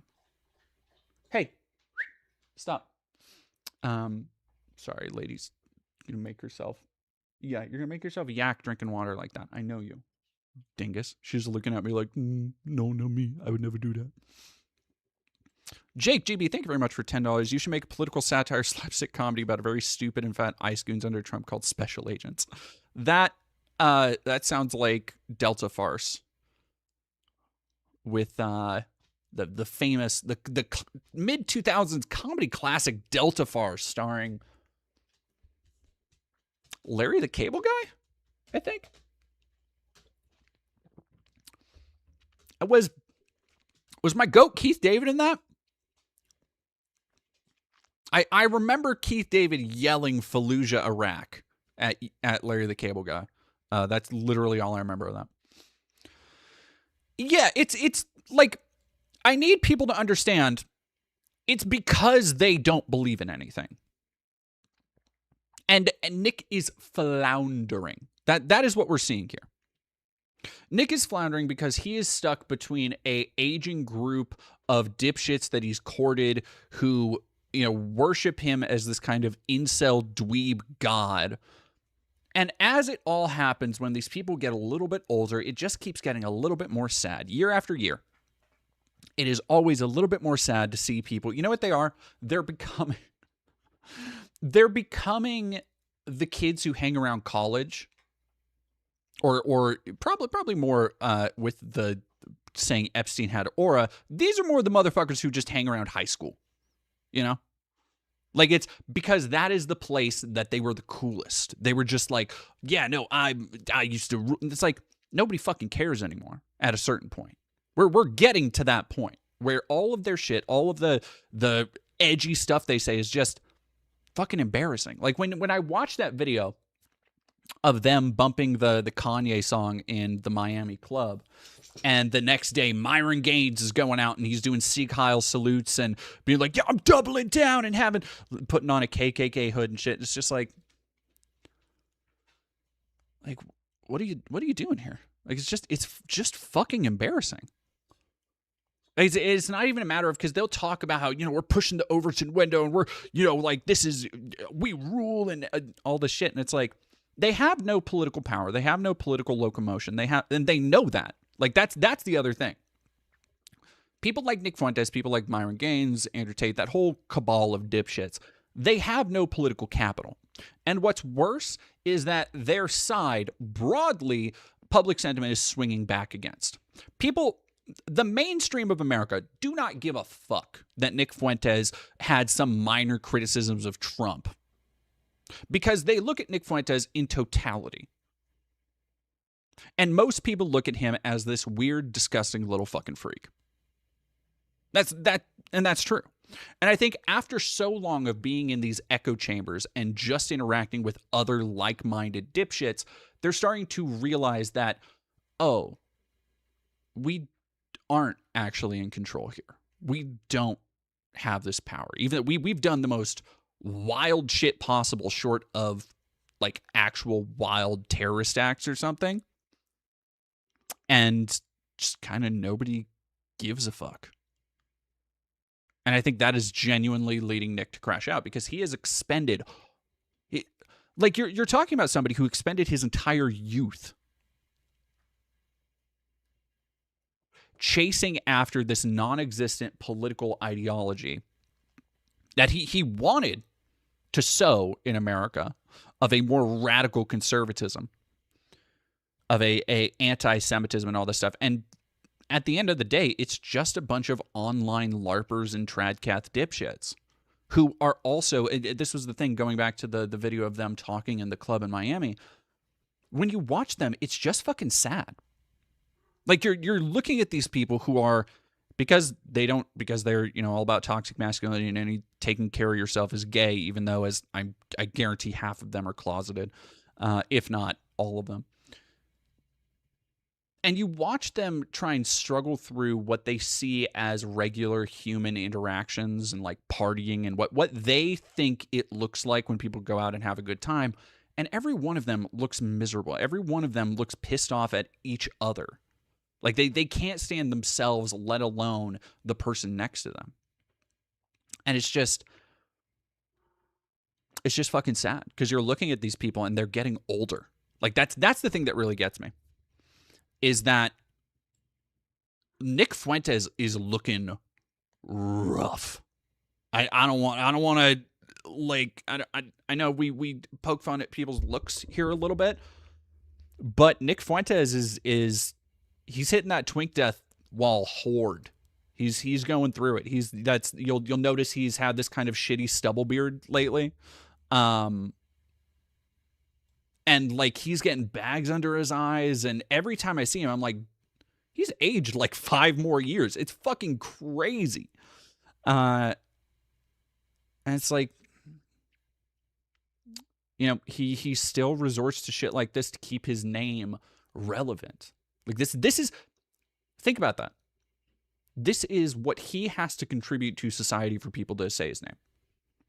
After 10 plus years of doing this shit, he is still not doing anything that has a concrete benefit, even to his own ideological movement. You know, it's not like he is out here supporting these fucking freaks, you know, over in Idaho or down in the South, making these all-white communities, or, you know, like the people who are trying to, you know, it's not like he's actually giving aid or you know, drawing attention to separatist movements or movements that would help the ideological cause he claims, because ultimately he doesn't give a shit about that. He cares about himself. He cares about enriching himself and making sure that his name is still on people's tongues. And it's just, it's fucking sad. Like this is what is going to be happening for the rest of his life, to diminishing returns. Fighting Hobbit, thank you very much for 25 bits. Nick's openly contemptuous of his own audience. Oh yeah, he's laboring under the delusion he's going to have some form of media presence in the future. Asma and Matt Walsh in the ocean of grifting loser role, fighting for the meager alms of conservative attention, and that expiration date is fast approaching. I think, who rated? Oh my gosh, James from the internet, thank you so much for rating with a party of 200. Ink Apperson, thank you for $5. Wonder if you already had a composer soundtrack style in mind, because I'm both curious and because I want to compose for it. It sounds sick. I do have a soundtrack style in mind, certainly. It is going to be very synthy, but I'm still trying to nail down a traditional sound. But if you have like a portfolio or anything, please feel free to email me at the at my business email over on YouTube. Stoner the Kid, thank you for following. And Mirror XR, thank you for $2. He ain't surviving the twink to twunk transition.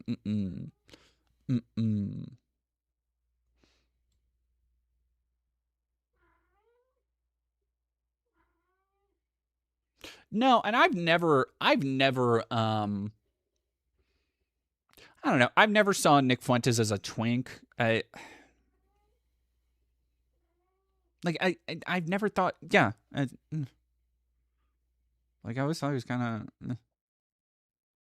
He has that weird. He has a smush face, you know. He has a face that is just like you just take a normal face and just go. Kind of like, you know how Charlie Kirk had a small face. Nick Fuentes, if you took Charlie Kirk and you just went,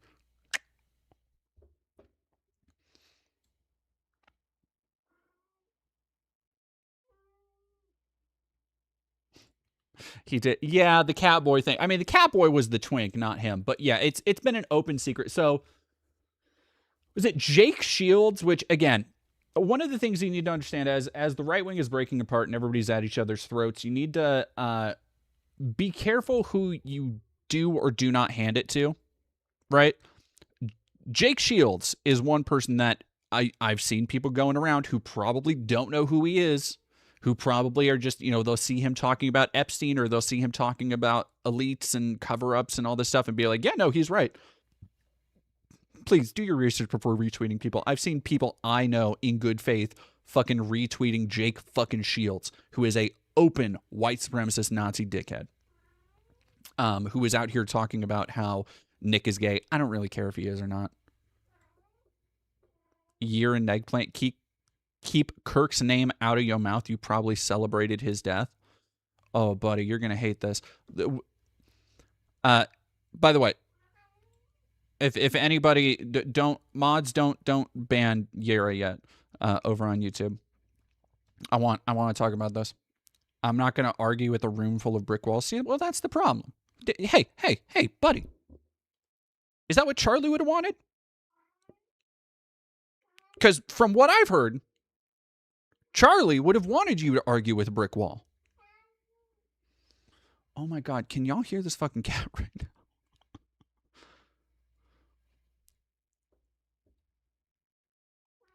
And literally look, there is nothing I can say about Charlie Kirk that is meaner than his friends are saying right now. Slapping me, it's, hey Tony, Nick Fuentes gay? Fuck no, we don't claim him. Yeah, I ultimately I don't really care if Nick is gay or not. Like it's one of those things where I'm like, it's like it feels like such a weirdly open secret, and people have hammered on it for so long that like it doesn't fucking matter if he is or not. You know, it's not like, to me, it's not like somebody like Benny Johnson, where Benny Johnson does the full like traditional lifestyle LARPer thing where he talks about, he has a kid and he has a wife and he's trying to, not repopulate the white race, but he borders on a lot of the fucking 14 word shit a lot of the time. But you look at Benny Johnson and you're like, that's a gay man. You look at Benny Johnson talk, you look at Benny Johnson scroll or talk about anything, and you're just like, that is a dude who just would rather be sniffing a Cabana Boy right now than anybody else.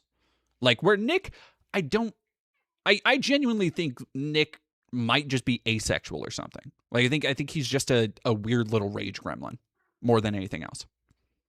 Like, I can't, it ultimately doesn't matter. Whatever. Colleen Watley, I know, DD pronouncing anime like they're in the English dub of Fooly Cooly. Deep cut. All right, let's watch this. Let me get through. Nehemiah James Charles Kirk was the brick wall. Destroy Ice, thank you very much for following. And Jason Klein Sorgan, thank you for following. Let's watch this because look, there are so many things you could say about Charlie Kirk. None more devastatingly embarrassing than the shit his friends and ex-wife are saying. Didn't he have a thing with Destiny? No, and so when I did because I made a video on Destiny, diving deep into all the dumb bullshit that asshole's done. And, like, no, I don't think so. I genuinely, I don't think Nick and Destiny fucked around, but if they did, who gives a shit? Like, I don't really care. It is in keeping with Destiny being able to just like put aside any ideological. Oh my God, Cat, what do you want, dude? Okay, I'm gonna go grab Cat really quick, and bring him back. Bring her back. My wife made me aware of something last night, and if somebody saying Magar DD, he watches femboy trans porn. So do I. Bitch ain't special.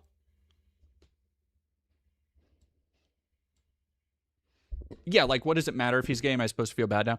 No, I don't think you're supposed to feel bad, but it's one of those things when people talk about, like, oh, Nick Fuentes is gay. You know, when Hassan talked about how he's what did Hassan call him? He was pissed about it. A gay Mexican manlet or something, and all of a sudden, everybody loves becoming woke all of a sudden when somebody on the progressive side says some shit that they can take in bad faith. They love to be like, oh, suddenly now the progressives hate short people. And it's like, no, the point is very obviously pointing out that, like, this is somebody who talks about all this shit, talks a big game, but doesn't walk that walk, and literally can't, is a walking self-contradiction, ultimately. Gay little Mexican manlet. Yeah, which I'm like, that's a good fucking, yeah. No, I've talked about how he's Mexican, Irish, and Italian. Like, he is 3 fucking ethnicities that do not conform to white supremacy. Alrighty.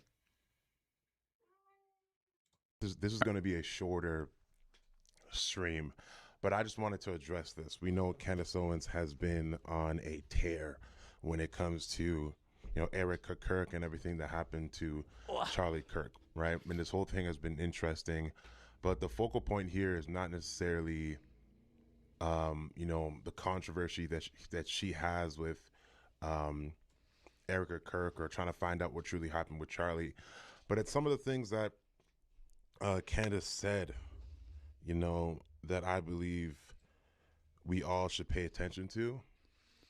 And if these things are indeed true, I don't know why she would just flat out lie. I mean, Man, I look. I thought this was going to be more of a critical, like going into it and being like, I don't. Yeah, maybe Candace Owens is telling the truth is crazy to me for the shit that. Hello. Oh my goodness. Oh, I just got to smoosh her face a little bit. I just go smoosh, smoosh, smoosh. She said, "Where's my smoosh? Where's my smoosh? Give me more smoosh." Okay. um, Erica Kirk come out and just deny it, and she hasn't denied any of these text messages. That's why I can't come out and say that. I can't come out and say that. Um, what's her name? Candace Owens is lying because she's saying all these things publicly, and I believe she got a cease and desist letter. I believe, I'm not fully sure, so I don't know why she would lie, right? Um, but she came out talking about how her and Charlie would have these supernatural conversations about All right, the I'll turn it up third a little bit eye, for y'all. astral projection, and sleep paralysis. And on top of that, we also heard about Charlie's dreams of him having dreams of him dying. That So for those who catching y'all up real quick, if you haven't been paying attention to Candace Owens, and I don't blame you.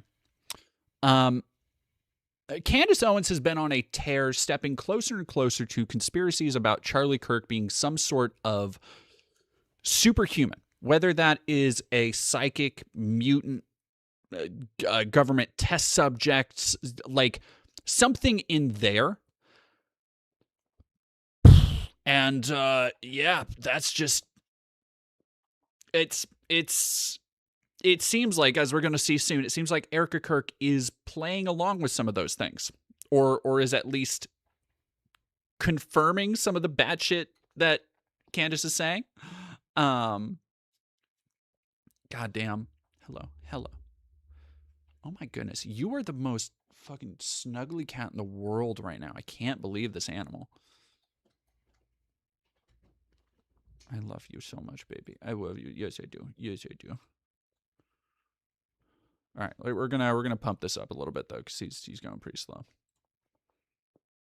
it was a prophecy that he had to die, right? So all these, when you connect all these things, you could tell that everything that Charlie was encountering was demonic, even with the lights flickering and stuff like that. I personally believed he died before his time, right? The Bible tells us, I forget what book it is. It says, do not be overly wicked. Why should you die before your time?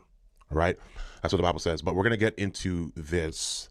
But first, before we do that, I want to show you guys the screenshots from before that Erica Kirk has never come out to deny or say they were fake, because they were real.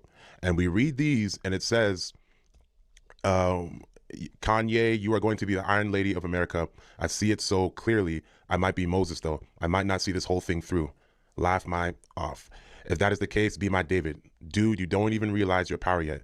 If I tell you the true prophecy, I know in my gut it's really sad, but I hope it's wrong. Okay, next slide. Anyway, I'm not sure if I will live to see the end of this revolution. I believe you are the peace God meant me to meet. I believe you are the peace God meant me to meet that will finish the fight. Since the beginning of the TPUSA, I knew in my gut that I might get wiped out at any time. I cannot explain it, but I dream about it all the time, like all the time. Anyway, that's a depressing convo for another night, another time. That is so weird. More of a fear manifestation than more than an actualization. Not really afraid of it, but I'm just telling you what I know to be true. So we just thought, initially when we first heard all this, we were just like, okay, it's just a dream. It's just a dream, whatever. And when I did a reaction to that dream, I was like, okay, this guy died before his time. This was demonic. God wanted him to pray. God definitely. We have a massive problem in this country. The idea of like the idea of looking at this stuff, and the fact that so many people can look at somebody talking about this, and instead of trying to rationalize it in a way, taking it at face value is wild to me. Do not hit my microphone. How dare you, cat? I invite you onto my lap, and this is how you repay me. One Wolf, thank you for $2. Yep. Oh my god. Nahemia, thank you for $10. I saw a reel today. It was Erica Kirk. I'm the chair of TPUSA now. JD Vance, you had me at chair. What the fuck is this 8th grader syndrome shit? I don't know. Like this, I thought this was going to be more critical. I did not think this is going to be somebody genuinely being like, I don't know, it might be true. Because I feel it's so obvious that you look at some of this stuff and you're like, the chatter you saw said they were trying to get roasted. They don't believe what they were saying. Okay. Oh yeah, me. I have to lean back a little bit when I'm holding Kibben. Goodness gracious. But yeah, it is a massive like religious psychosis that so many people are going through. That is like I don't know how to talk about it. Or I don't know how to address it in like on a societal scale, because Jesus Christ, that no pun intended, Jesus Christ, it is bleak that somebody can get this information, that we saw somebody die, and Occam's razor, it was a political assassination from somebody who was just mentally unhinged, I'll say, for Tyler Robinson.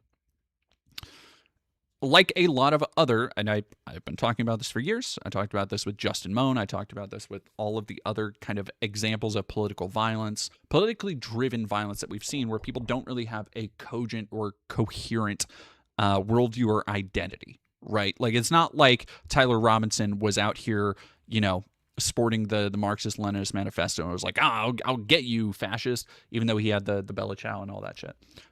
There are things that you can look at in his history where you're like, okay, this is like, none of this makes sense, because everybody's kind of crazy now. And part of that, goodness gracious, she just like pushed the microphone out of the way. You are such a baby. You're such a baby.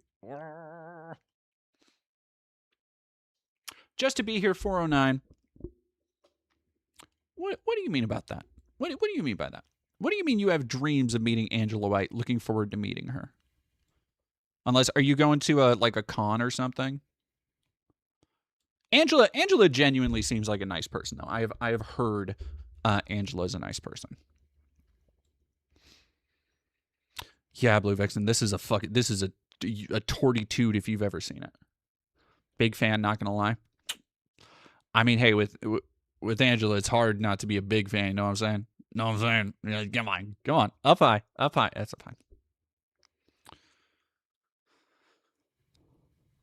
Wasn't showing him ahead of time that, oh my gosh, no. All right, especially the way that he died, right? But we're gonna get into other things that Candace Owens reveals. Now, if she's lying, there can be a she is lying. Okay, all right. She might not be lying about the things that she talked to Charlie about, but here's the other thing: is the fact that Charlie Kirk was having these conversations, and every time I've read it, it seems like Charlie was having a much more reasonable conversation than the things Candace is extracting from their conversations. But yeah, I'm just gonna let him talk. I'm gonna let him talk. I'm gonna get to the end of it. defamation lawsuit. There can be, Erica Kirk can come out and say she's lying. This doesn't happen because this didn't never happen. These text messages. Well, because here's the thing: is that she might not be lying about the texts actually happening. Like the text that she's showing and the communications that she had with Charlie, like that is probably not a lie. But then extrapolating this entire fucking Marvel story around the edges of this it's not necessarily even a lie, because I think somebody like Candace genuinely believes it. Oh my goodness, Kat. She is so... Can you hear her?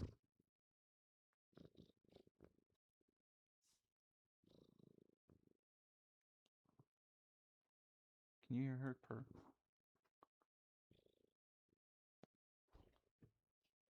Oh my goodness. Oh my goodness. Okay, Kevin. You are such a baby. Agrica, thank you for following. Don't exist because Erica Kirk has Charlie's phone, right? And there's a reason I'm talking about this, guys, because I'm going to tie this into y'all with some of the dreams y'all are having, these encounters y'all are having, and things of that nature. You should not be ignoring these demonic Chat, things. we fell into something great here. We fell into something great. This, you said that Charlie's adrenal I glands was unaware. were just I going thought off. this You would can see. just be I've turned a corner. We have fallen into a pit of mass psychosis, apparently. I know enough about Charlie to know what that means. That means that Charlie was being bothered. He was probably having visions like he was in 2018. Probably a clearer vision than the one that I had that you guys tried to mock. I similarly, like I just said, had a vivid dream this week. Okay, first off, a dream is not a vision. Oh, baby. Oh, come on, honey. Got your little. You were making biscuits so hard. There you go.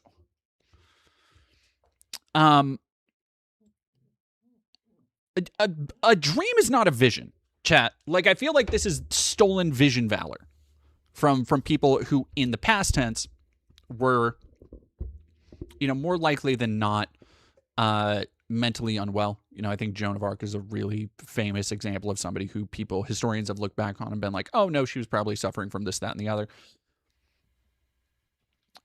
But a vision, as it is classically described, is usually not like a dream. Like, it, you are usually awake to some extent in the ways that, like, you think of it biblically, where angels would come and talk to you. It's like, no, angels would wake your ass up.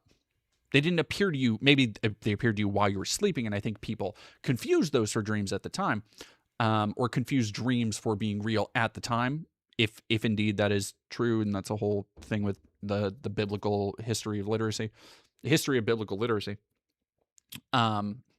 This cat is the most snuggle. Just, I can't with you today. I can't. You were just a butthead. Yeah, lady is unhaps. I know. And Charlie came to me and he told me that he was betrayed. And so for me, you don't have to believe that, but I do believe that. And okay, having a dream, when you spend every day for months and all of your content for months is focused on one person, having a dream where they come to you and reaffirm things that you were already pointing towards is not a vision, it's a dream. That's just a dream, dog.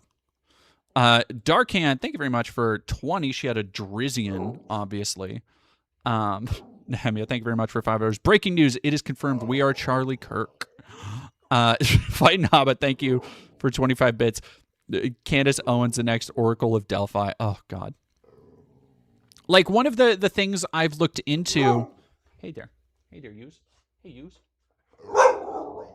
Okay. I'm gonna put the kitty down. Because it's making lady angry. All right, there you go, baby.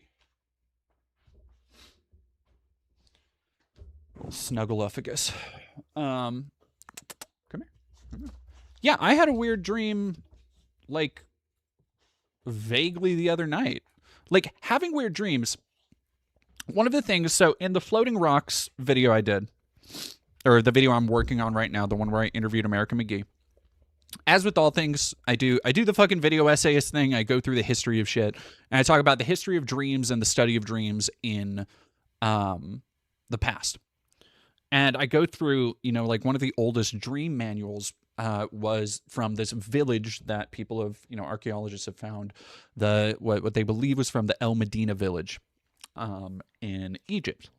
And what people thought it was is a dream manual that local priests would make, where people would have strange dreams and they would tell them to the priest, and the priest would try and interpret it for them.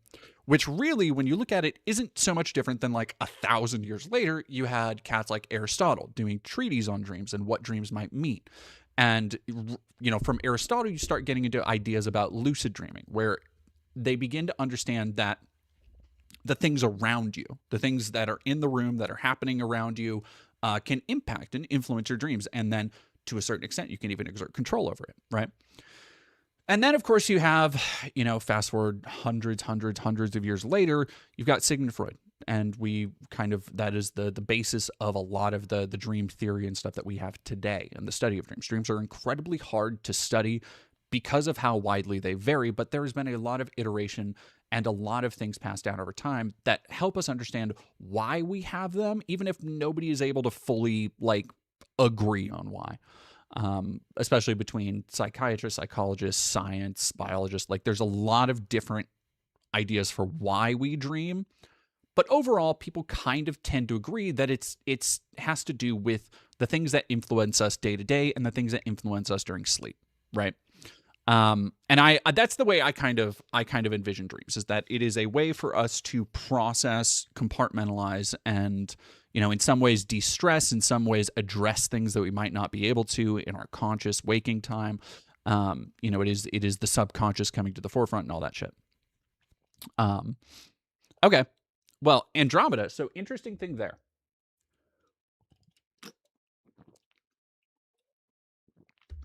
Upgrade. Thank you for 300 biddies. You hear about Operation Dildo Blitz? I can't say I did. So one of the things that Freud talks about on dreams, and again, all this is going to be in the upcoming video with American McGee in it. I did not. Thank you so much. We're going to dildos at the... See, okay, while that is very funny, I also know how expensive that shit is. Like that's unless that was like a sex store, unless that, somebody's getting a lot of drop ship dildos off of like Twitter DMs, that's a lot. All right, I'm going to go fill up Ladies Toy real quick, and then we'll talk about dream theory some more.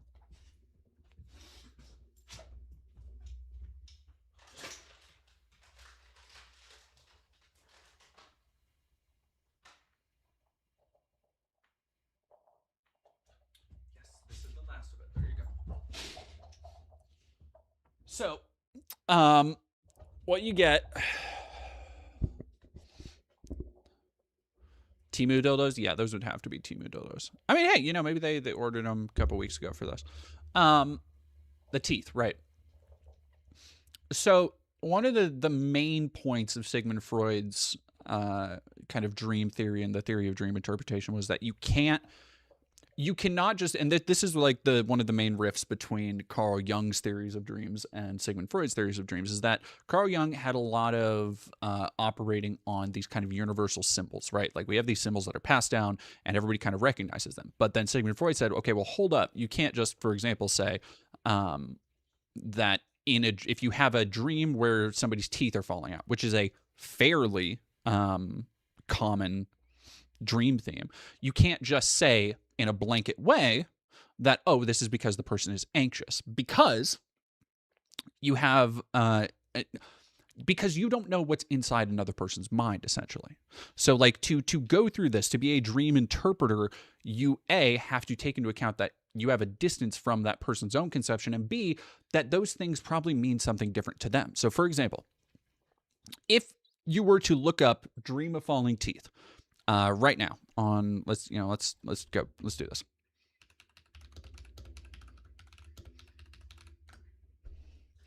You will probably get a pretty generic, let's go to some woo-woo shit.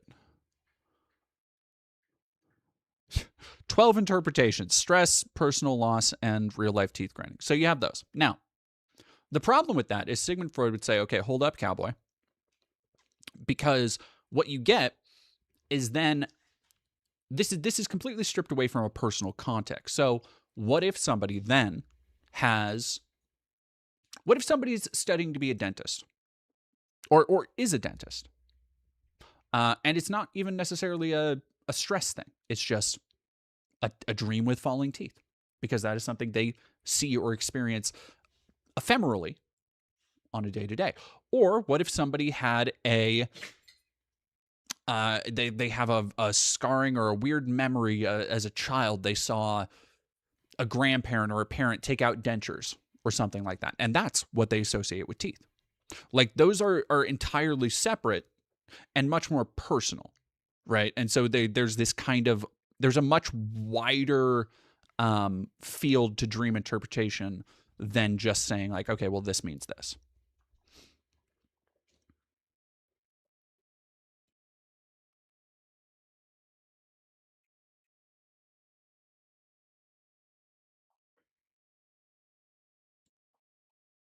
All right, let's get back to this shit. It was the immediate sense I got actually.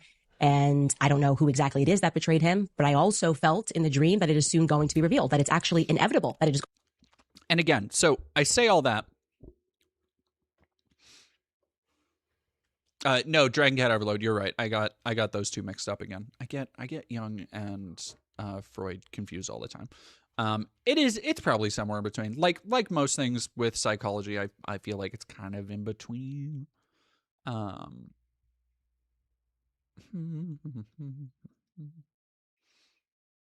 Background. What about the background?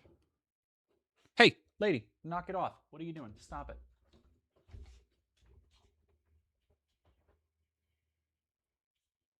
Messing up my camera, goofball. There we go. Going to be revealed, that there is nothing and no one that is going to stop the truth from coming out, and it is going to have international consequences. Now, this is the dream that she had in the past. This right here, this specific video I'm playing right now, is an older video of her sharing that she had a dream that Charlie Kirk came to her and told her that he has been betrayed. Now, could that dream come from God? There could be a possibility. So someone who knows you could closely interpret, but it's not something you can rely on. Yeah, and that, that came from a lot of like Freud's. If you actually read, so one of the things I read Freud's book on dreams when I was doing like research for this piece with American McGee.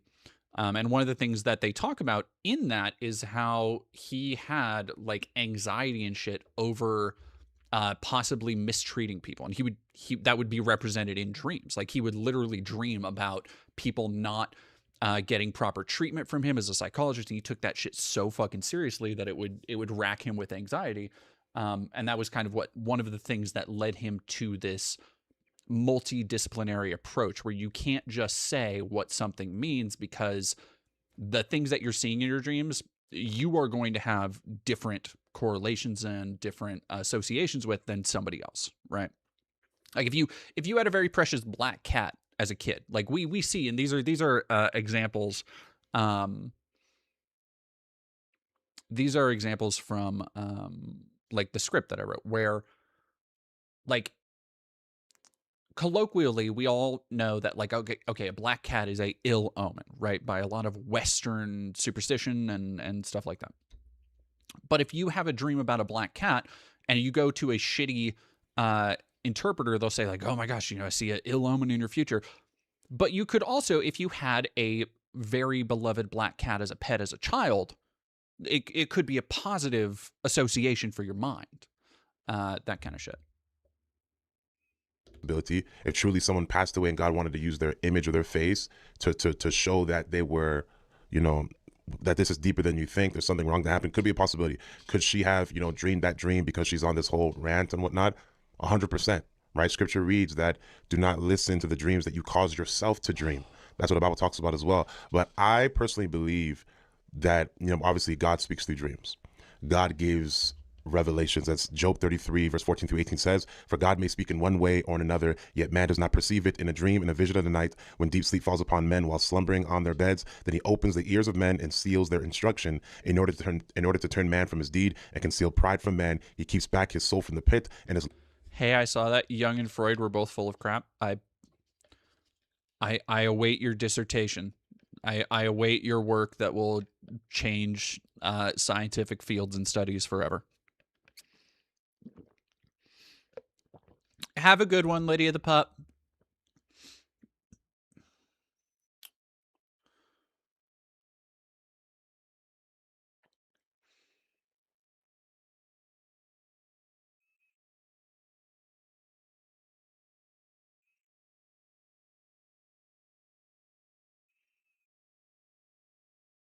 Dreams about not being able to escape a place must mean the back rooms are real and from God. It's fucking wild to hear this.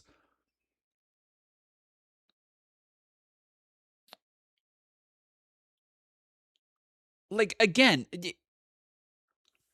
I can only chalk this up to anti-intellectualism. I can only chalk this up to not even having a slight idea of how dreams happen or the history or study of them. Like, it is causing me genuine psychic damage that this person hears somebody describing a dream that like you look at and I'm like, oh, you know, this wouldn't be too weird to have a dream, especially when you're talking to responding to the guy in the video. Okay, gotcha. And then their first response is like, well, maybe this is God talking to me. This is probably God speaking to me. And it's just like, hey, I saw that. Ask professionals. No one takes Freud seriously anymore. As for Jung, his hypotheses were too metaphysical to be approached with any kind of rational study. Okay, how much of their work went on to inform a lot of that work, though? Like, science and studying is iterative, right? There's shit from Darwin that informed a lot of other studies. That doesn't mean everything he said was right. It's meant to progress, to move these feelings forward. Like, Aristotle didn't get all the shit right either, but it was incredibly important that we had that to go back to as a historical record of what dreams were like back then. Like, you need these things, even if they are missteps, even if people will point at them and be like, okay, well, this isn't right, they got this wrong, and actually they fucked this up. That doesn't change how important they were at the time. Just to be here for, and I gotta be honest, DD, you're making me want to start reading books on why dreams happen. That sounds genuinely fascinating. I mean, like, oh, are you saying...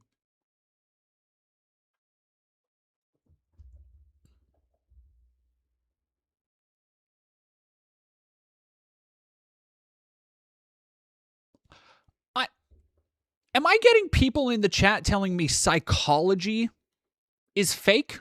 Is that what I'm reading correctly?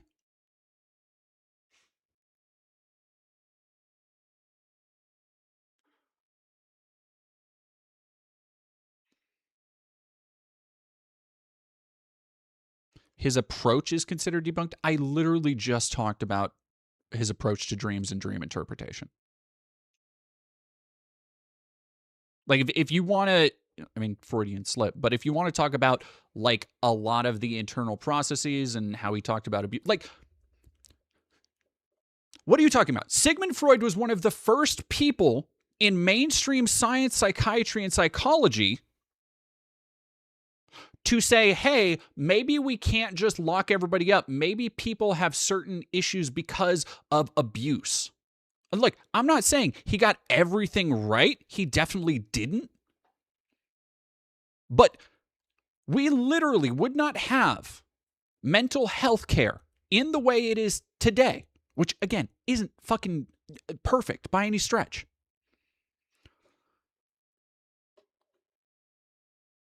No one debunked Darwin.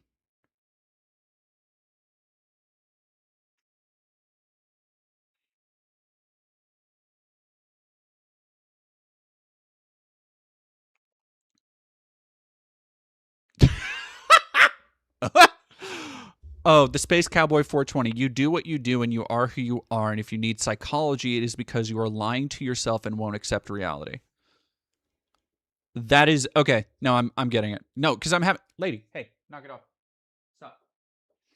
Stop. You can see where my camera bumps. Lady is sniffing around the base of the camera. Sorry, that was fucking funny. So one of you, I'm not talking to the other. I'm talking to Space Cowboy right now. So you're just deeply incurious. You're just deeply incurious about the study of all things, and you think you know better than everybody else, which is fine.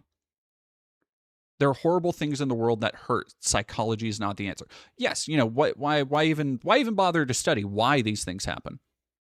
Like, no, you're right. Like, yeah, we absolutely shouldn't try and study people's mental states to try and find out why they act out the way they do, why people process pressure and stress and anger and anxiety the way they do.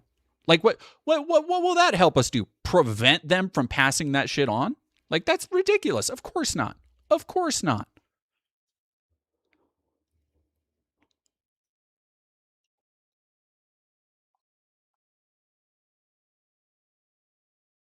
Thank you, Catashell. That's, to me, that is the fucking bottom line. Freud popularized looking at psychology through a more scientific lens. For that alone, his contribution is huge, even if all his theories didn't pan out. Thank you. Thank you.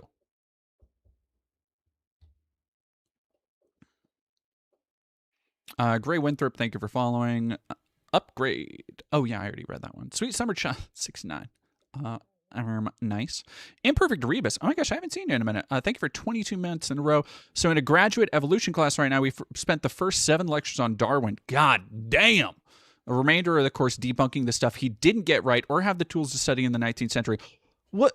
That Imperfect Rebus, this cannot be true. I refuse to believe this is true because I was just told that Darwin never got debunked by anything.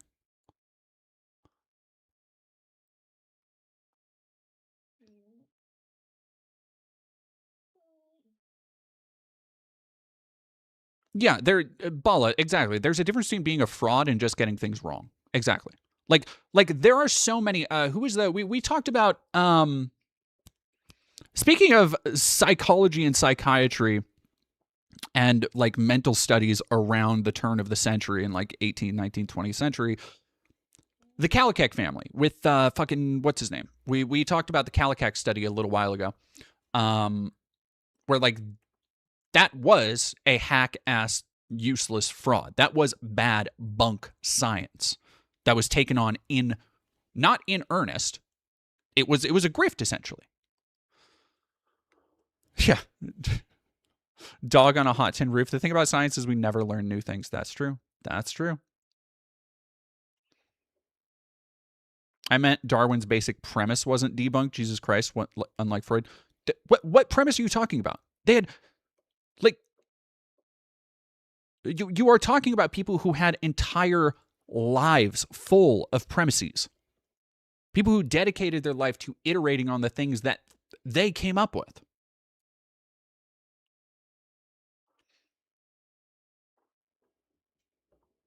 That's actually kind of cool. Karen Hill. They just knighted the entire dev team of Expedition 33. That's fucking fun.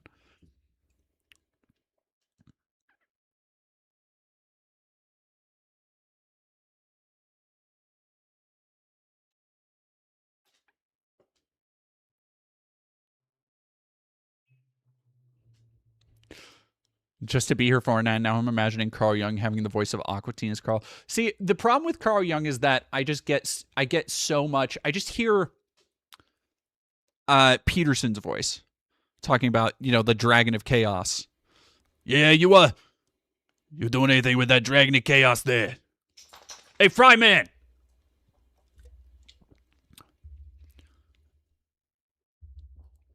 French fries, a universal symbol. Life from perishing by the sword. Now, my problem is that Charlie and Candace were having a lot of supernatural conversations that were demonic. Oh, hell yeah. Hell yeah, chat. We'll get into that. He couldn't sleep. I know enough about Charlie to know what that means. That means that Charlie was being bothered. He was probably having visions like he was in 2018. Probably a clearer vision than the one that I had that you guys tried to mock. I similarly, like I just said, had a vivid dream this weekend. And it is endlessly funny to me when somebody has a massive platform but still gets so offended about like any kind of pushback or criticism.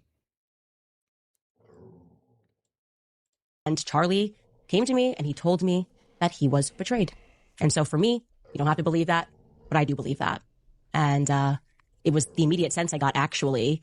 And I don't know who exactly it is that betrayed him, but I also felt in the dream that it is soon going to be revealed, that it's actually inevitable that it is going to be revealed, that there is nothing and no one that is going to stop the truth from coming out, and it is going to have international consequences. Take that to the bank. Quote me on that. 2018, probably a clearer vision than the one that I had that you guys tried to mock, that danger was coming. And I'm going to go ahead and say that it wasn't about a Jezebel article written by some leftist. Please stop saying that because it's not true. Jesus Christ. She is the one thing I do find endlessly annoying about Candace is just her seemingly unending, bottomless reservoir of smugness. The amount of time she makes this face.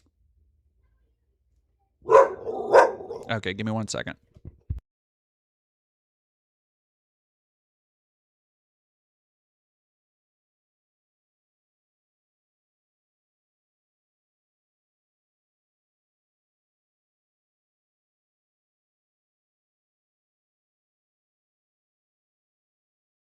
people outside my apartment. Just a unending reservoir of smugness from Candace Owens. Just every fucking time she does that, take a shot. No, Charlie, the leftist. Oh, the Bill Maher pause. Clown Royal, that's crazy. I'm never going to be able to unsee that. Yeah, no, there's people outside that lady's barking at, or dogs outside. Didn't upset him in this way. Didn't make him call a priest to pray over him. Erica and Now, the video I'm about to play right here, guys, is... It don't matter. None of this matters. Carl Jung on nihilism. Thank you very much, Fighting Hobbit. This one woman, I forget her name, right? She has connections with Erica Kirk, and she talks about how these witches were trying to curse Charlie Kirk. I mean, Charlie Kirk was dealing with a lot of spiritual warfare, guys. As you continue to listen to the rest of this... That's Megyn Kelly. You can't look. I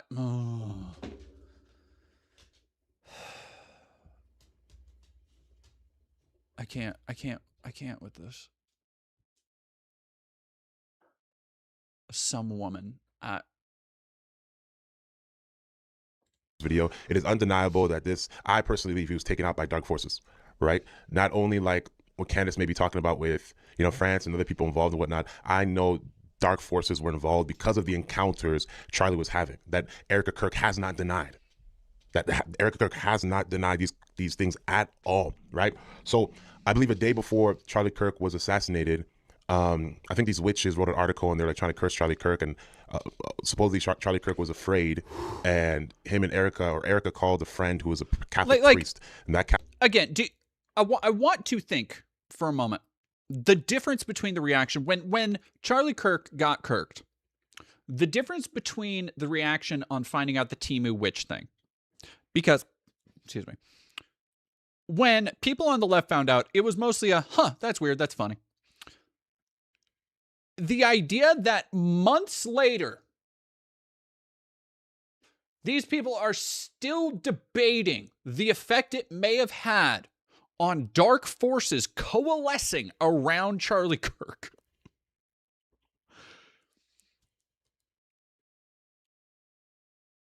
Like how more people need to be hammering on the fact that so much of the right wing functionally believes in magic. Like in a way that has so escalated from the time I was a kid. Because if I saw this shit as a kid, even in Christian and even in a conservative upbringing household, this would have been laughed out. This would have been, people would have stopped and laughed at them like they were talking about fucking Harry Potter type shit. It's Cosmic Crash, thank you very much for $5. I'm at the Ian McKellen monologue. My mom was a well-meaning lib, and this is exactly the type of thing we would share back and forth. I mean, yeah. That's just like, more people need to talk about the fact that these people think that witches and wizards and warlocks and shit are fucking real. Like, I feel like I'm losing it, chat. I feel like I'm going out of my fucking gourd. Like, and not in a way of personal practice, not in a way of, because I don't want to, and when I say that, I don't want to shit on anybody who's pagan, anybody who's even Christian, because I do think religion, for people who partake in it, can be a wonderful way to center yourself. It can be a wonderful way to find community. It can be good for so many things, despite the fact of how terribly it is often used. What these people are talking about, however, goes so far beyond the realm of what I would even consider like, okay, I know witches, I know Wiccans. They do not talk as crazy as these people. Straight up. When people talk about spells, when people talk about, setting intentions and altars and stuff, to me, a lot of them, a lot of paganism and modern, like, neo-paganism is more related to something like meditation, right? Where it is, to me, it is a lot of self-reflection. It is a lot of meditation, like even stuff like I would say tarot reading is very, very similarly. Like it gives you a chance to kind of clear your mind, set your intention, think through what you want. Like, don't have any problem with that. That is entirely fucking separate from people being like, yeah, actually, I think my dreams are a message from God because Etsy witches cursed Charlie Kirk.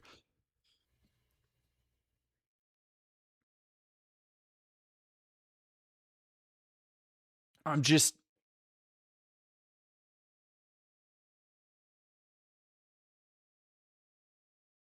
Like, it gets worse the more you think about how these are the folks that we share a country with. And in a lot of cases,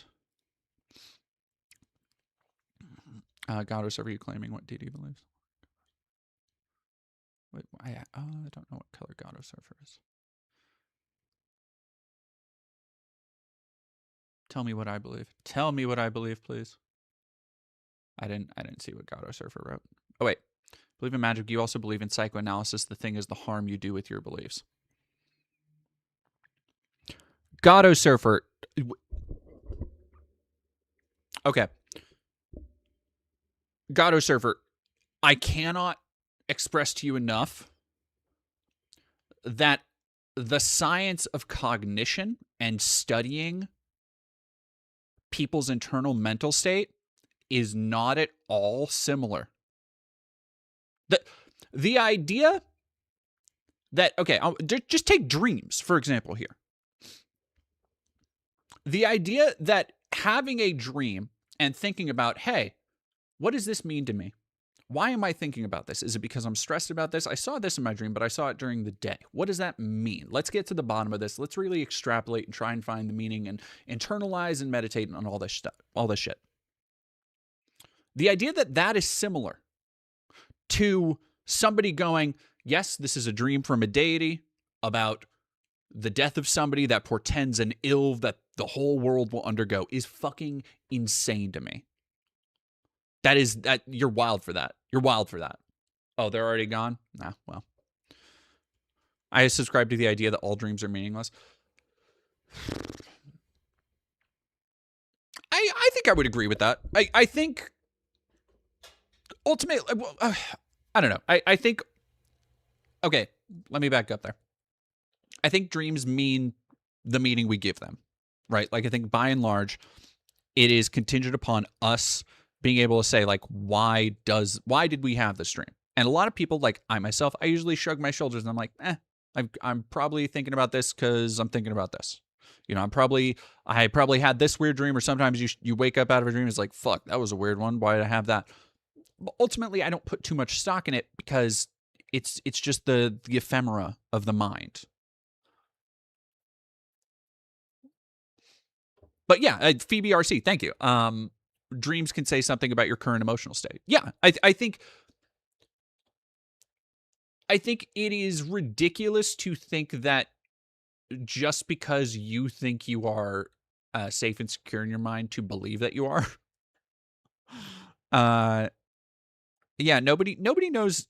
I don't know. I see people who are so set in their ways and so anti any kind of science or scientific explanation for things, are so ready to call things a pseudoscience. And I'm like, man, like, is it really so bad to at least try and have a way to know yourself a little bit better? Or at least try and branch out to that? I don't know. It seems like like people set in their ways, like being antithetical to change, which I think everybody should always be open to change. Nemesis the Warlock, thank you very much for following. Brian Black, thank you for $20. I voted for Trump each time I have a fantasy that I'm the last MAGA conservative on earth. After an epic invasion saga, I'm finally captured and put in my place by a dominant trans woman. This is what we really want.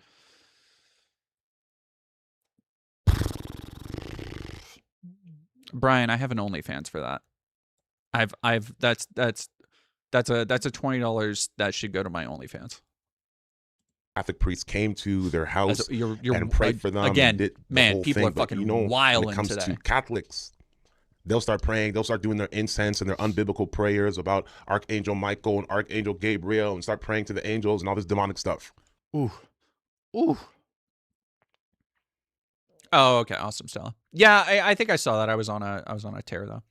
I dream about doing theater with my long distance partner. Oh, that's so cute. Imperfect Rebus. That would be so adorable. Like doing a production in like a video game or something. Like they did that one. Was it Hamlet? Was it King Lear? I think it was Hamlet. The Grand Theft Auto one. They made a documentary about it during lockdown. But that would be so cool. Like honestly, doing a performance and stuff over like voice call or Zoom or something would be pretty fun. Right? So that adds to the spiritual warfare for Charlie Kirk. And guess what? Those prayers didn't work because he was assassinated. And on top of that, he was having a lot of demonic. Okay, now what does that tell you? What does that tell you? They're like it. Instead of being like those prayers didn't work because he was assassinated, the evangelical American mind is fascinating. It's just it is a locked box with no light. Because instead of being like, okay, the Catholics prayed against the Etsy witches. The Etsy witches, all right, here's where we're at right now. Spiritual warfare. Here's where we're at.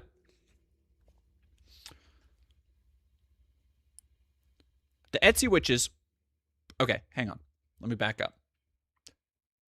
Candace Owens had a dream about Charlie Kirk. The Etsy witches cast a spell on Charlie Kirk for some nebulous purpose. I don't think it was assassination. Everybody heard about this, and Erica Kirk did Catholic prayers, which are different from normal good God-fearing prayers. And the Catholic prayers didn't work, which is why Charlie Kirk was assassinated.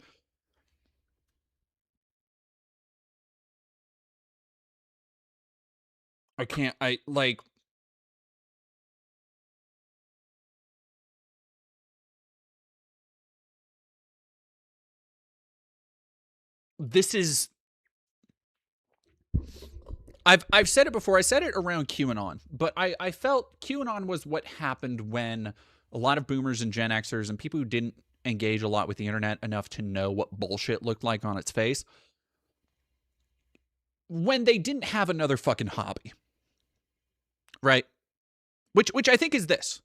Like, I think the American mind is so consumed by problem, by needing to put ourself and our personality and our worldview into lore and shit like that, that even when it's not some Marvel or Harry Potter or Star Wars or Star Trek or Avatar, like even when it's not some kind of franchise with a lot of lore and a lot of things that you can, invest yourself into, people still go through the same motions, just using different things. Like, people still find ways to invest themselves into various narratives. And it shows in bizarre and dangerous ways to me, kind of like this. Like, to me, this is what happens when a motherfucker needs to get into Gundam. Like, needs to get into anime or some shit. Like, this is...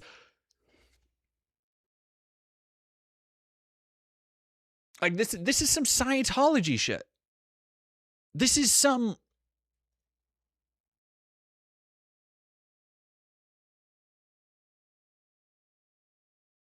Like, this is like when somebody tries to tell you about their anime, but their favorite anime, but they're a little bit high, but they want to sell you on it. They're like, no, you're gonna fucking love it. It's it's actually really cool, and actually, like, you have to wait until season. No, don't go anywhere. Don't go anywhere. You have to wait until. Look, I know the first season is a little bit, then they find their footing. You got to get past this arc because it's mostly filler because they had to catch up because they're still writing the manga while they were making the anime, but then the artists took a break and but then they get woke and they actually have a really great like trans woman character. You gotta wait, and then season 3, oh my god, once you get into the third arc, it's so good. Like, that's what this fucking feels like to me. I am having my exact same like visceral reaction of just like, okay, yeah, just like kind of being high and just being like, damn, that's crazy. Luffy can do what? Damn, that's wild. I'm still probably not gonna watch it though. No, exactly. Like, Eva could change this man's life. Exactly. These motherfuckers... Oh. No, because here's the problem is that they would watch something like Evangelion and think God is literally talking to them or something. encounters. A Or lot. the Naruto filler timeline. A lot. A lot. Charlie Kirk heard about these curses, and that news over him. Erica and Charlie Kirk heard about these curses, and that news genuinely rattled Erica in particular. She knew Christian teaching on the subject. She loved Charlie, absolutely. And she was scared when she heard of the curses Jezebel had. Megyn Kelly looks weird. I don't. It's a little obscured by the chat. I won't riff Called on up. too much, but she just. Eef. So much so that she and Charlie contacted a friend, who I believe she said was a Catholic priest, but definitely a friend, and asked him to come over and pray with them over Charlie the night before he was murdered. Oh no! You know what? This does sound like that's what it is. Blinker. It's 40K. That's what it is. They need to get into 40K. That's yeah. Like tell me about the fucking Technomechanicus and the Imperium, and tell me about the God Kings and like the Betrayer and all that shit. Like just really sit me down. Let me know what's going on with the orcs. What's going on with Slaanesh. That's what this is. That's what this is. Yep. Get these motherfuckers some minis to paint. Eventually worked it through, and so did Charlie. That, as she later told me, weapons will form but not prosper. But he was still assassinated. That wasn't her bar. She stole that shit. So that Catholic priest those prayers didn't benefit Charlie. Didn't benefit him. I believe it added to his warfare. It's beautiful. It's beautiful, honestly. To look at somebody and to have your assassination, your public execution be politicized like this, to where this is the way people are talking about you within a year, where it's like, yeah, those Catholic prayers didn't work because obviously they were Catholic. It's just like, it's like a soothing breeze. Like knowing the worst people ideologically responsible for so much of the awful shit happening are trapped in a prison, like honestly so much worse than one we could put into them, put them in. It is the Charlie verse. Like straight up, it is the Charlie verse. That's crazy. Remember how relevant Hellbound seemed when it came out? I don't know if I know Hellbound. Oh, Awesome Cell. I did see that. I won't. We looked at that way back in the day. I'm fine. Him a Frog, thank you for following. Fighting Hobbit, thank you. Me, hi, trying to convince Vess and Koa to play Warframe. No, seriously, it's peak, trust me. What Charlie actually needed, guys, was deliverance. I don't think he's ever been to the deliverance before. The man needed deliverance. Prosper. That Satan and those witches have no power. Baptist article didn't upset him in this way. Didn't make him call a priest to pray over him. He thought someone was going to kill him. He did express that in writing, and you did not lose those text messages. You knew that. Charlie and I spoke a lot about his third eye. Let's stop right there. Charlie and I...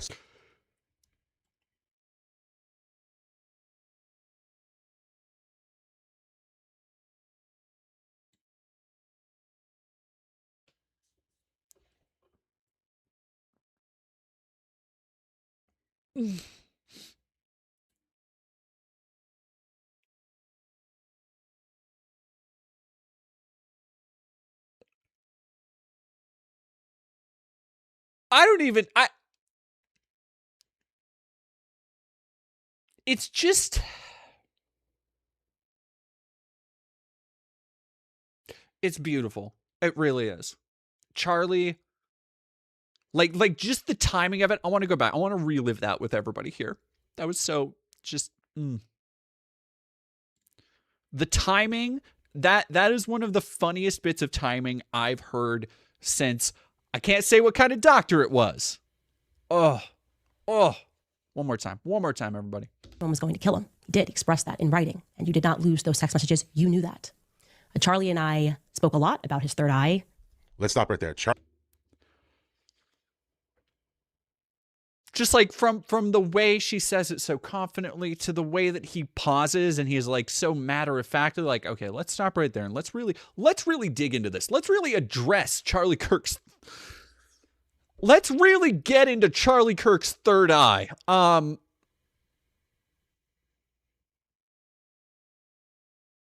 Yeah, dude. Look, the problem I really have is that there is a there is a significant portion of people who believe this kind of bullshit who also still support Trump. Like that's the thing, is that we can sit and I don't want to undersell how genuinely dangerous these ideologies are. Right? Because this kind of dipshittery is behind the large pushes of anti-intellectualism, against education, pro-AI, like all of this dumb bullshit is because of how stupid these people are. But also, goddamn, man.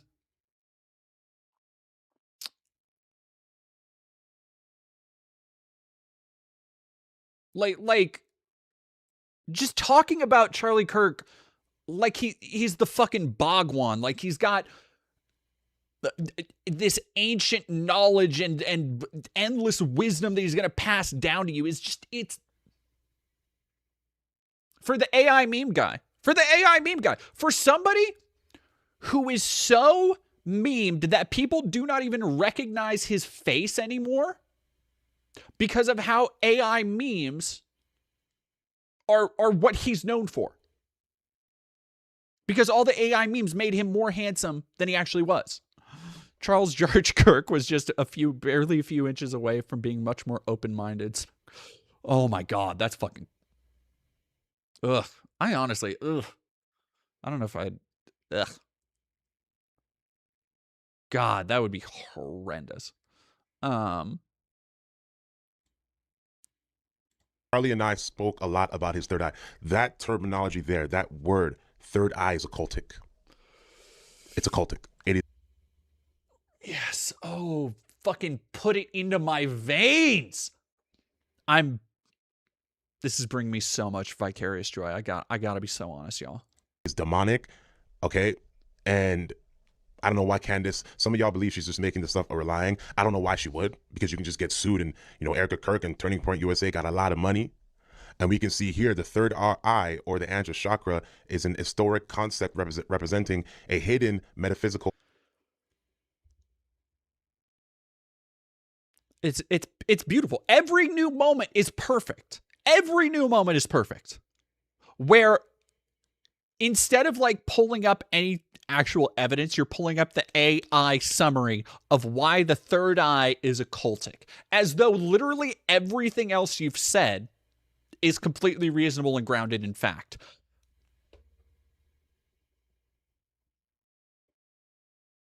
It's a fantasy world. It really is. Like, this is as iterative of a fantasy as like the world of Naruto or Harry Potter or Dune or anything. Like, man. Oh, don't Christians usually find this kind of crap blasphemous? I mean, that's what they're talking about now. He is going on a tangent about how what Candace is doing is, you know, probably going to be playing with witchcraft or dark forces or that kind of shit. Remember the machine elves? Of course I remember the machine elves. Karen Nail, thank you for another 10. I've seen a video of a guy using it. Don't tell me that. Never believed the idea of red myth translated to real life. IDK if we should be having these jokes. Yeah, that's yeah. Let's not. Man. Eye located in the center of the forehead. It symbolizes inner wisdom, heightened intuition, and enlightenment, allowing perception beyond ordinary sight. It is often linked to the pineal gland and is considered a gateway to higher consciousness. And I also want you to understand that these are, yeah, as somebody brought up in the chat, yes, these are the same people who will look you dead in the eye and tell you that trans people deny reality. They will look trans people who exist, are intangible, or you can touch trans people. You shouldn't, unless you have consent. But they will be dead serious about the sanctity of science and denying all this other shit. And then this is what they believe. Okay. I'm locked in. I'm locked in. In various spiritual traditions. This has nothing to do with the Holy Spirit. It is the Holy Spirit that allows us to see. It is the Holy Spirit that is our sight. It is God that speaks to us through dreams. It's nothing of a third eye. In Hinduism and Buddhism, it represents the sixth chakra associated with deep intuition, mental clarity, and the ability to see the bigger picture. It is often referred to as the seat of the soul or the eye of knowledge. So even Candace Owens herself, she's not realizing that third eye is demonic. So as I'm just listening to all this, and I listen to Candace, I'm listening to what she's saying about Charlie, I'm like, both of them are and were, because Charlie's not here, ignorant of the spiritual things. And it's just demonic, right? And they try to talk about benefits of opening. Activating the third eye is believed to boost self-awareness, improve intuition, enhance creativity. Because they probably had a lot of conversations of supernatural things. Oh my God, I think you have a third eye. Oh my God, no. It is God that reveals. It's God that's speaking. It is the Holy Spirit not activating the flesh. You don't activate the flesh. It is the Spirit of God. You don't activate the flesh. Do that. Charlie and I spoke a lot about his third eye. That's why that sentence caught my attention in the article. He spoke about the street lamps that would go off when he would run, about the special. So here's the thing. Apparently, so we're gonna talk about the light thing because we still haven't even gotten to the Erica Kirk thing. This video has been so chock full of goodies. I haven't even feasted on the Erica Kirk. Apparently, Charlie had some kind of what, according to her, had like a magnetic field or some kind of psychic apparatus or something that would cause lights and shit to flicker, and nobody knew why. That is the thing. School that he had to go to. You hear that? Charlie, she's talking about Charlie going on runs and the street lights flickering off. I mean, these are clear signs of demonization.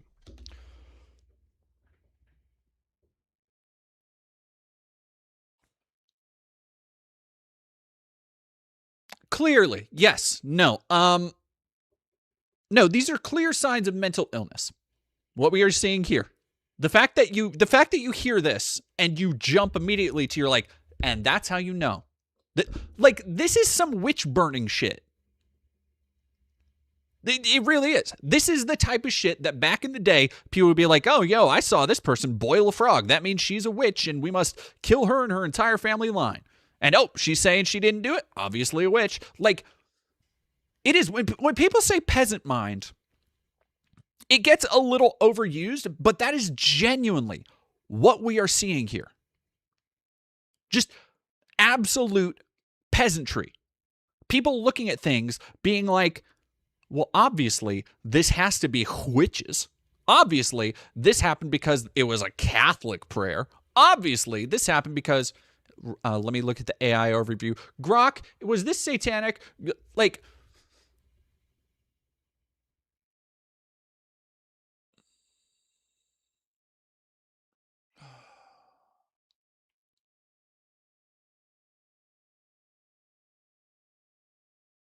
Like, I'm just...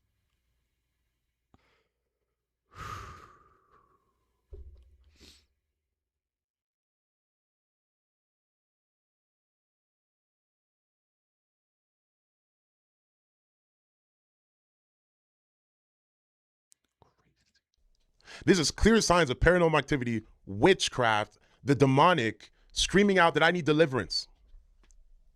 I'm going on runs and the lights are flickering everywhere. Could it be a coincidence?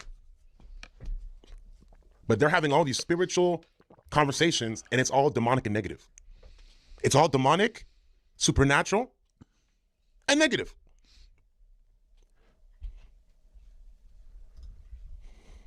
Spoke about a lot of the things that were strange in our childhood, the testing that both of us had to endure. We spoke about the fact that we could both astral project, all of. Ah! I didn't...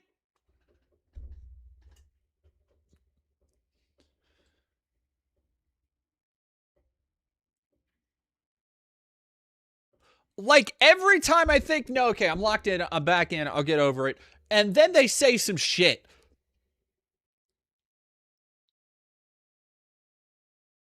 Yeah, no, I talked about with Charlie Kirk how we used to astral project and how we had tests run on us as a kid.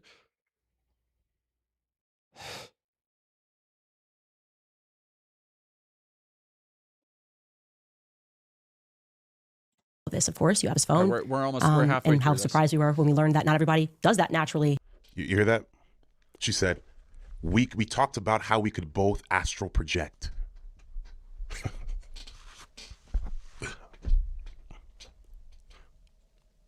Not just that it just happened, but we could both do it. It was happening to us. Demonic. Both of them need deliverance. Demonic. Witchcraft. So all of these encounters are happening to Charlie Kirk. He needed deliverance. Now, I can't sit here and just say Candace Owens is lying. I can't say that because she's super close. She was super close to Charlie. And some of y'all can't say she's lying until Erica comes out and says, I have his phone. There ain't no text messages of this. Y'all can't say it either. So while I believe that maybe Charlie Kirk, while he was in this whole TPUSA thing and doing all this stuff, he was having curses put up on him, witchcraft done on him, evil things done on him. The spirit of death was following him for years. And that's why he would continually have these dreams of himself dying. Think about this. This is spiritual warfare. Dreams of dying are incredibly common.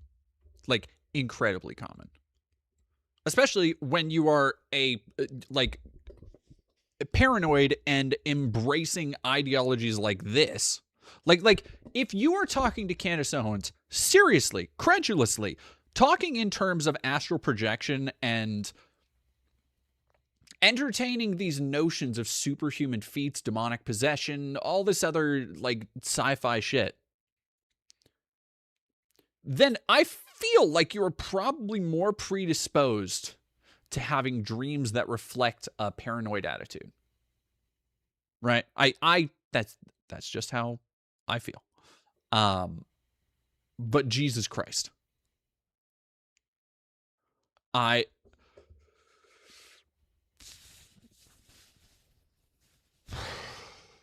self-dying. Nehemia, thank you very much for $10. Just so y'all know, witchcraft and sorcery is real, but y'all were, quote, just so y'all know, witchcraft and sorcery is real, but y'all were misbehaving, so we had to take it away. We'll get you back. You'll get it back next time, with Nehemia doing we in the triple brackets, which Nehemia can do that joke.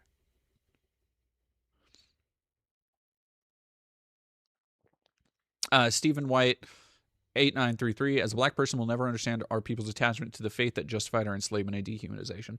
It is, especially when you, so one of the books I read, going back to, welcome back to Vesper's Book Corner, book I read that actually I've been thinking about rereading, because it's just so dense, not in terms of being hard to parse, but density in terms of just having so much fucking information to absorb, was Ibram X. Kendi's Stamp from the Beginning. And one of the things they talk about, one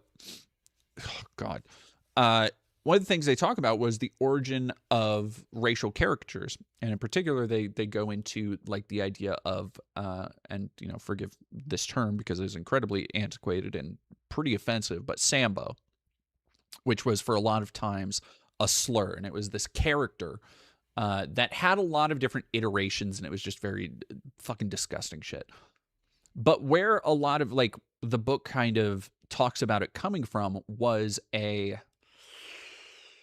don't remember if it was Haitian. It was a slave in the colonies who had been essentially indoctrinated to go teach other slaves about religion, about how God wants you in this position and you need to do a good job. Like that is your goal in life.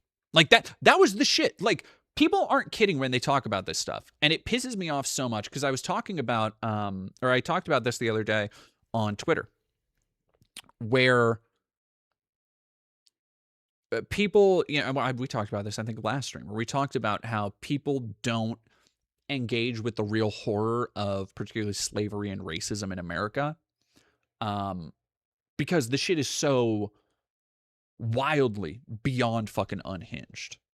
Like the shit that people are talking about, like Epstein and these Epstein rituals, do not hold a fucking candle to the depravity of the institution of slavery in America as a racist institution.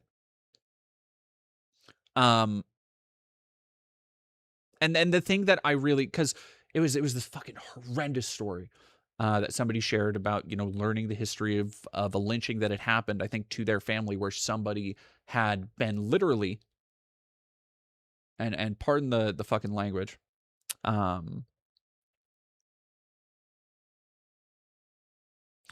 but what happened is, and I'm trying to remember it. I shared a tweet on it, but it was,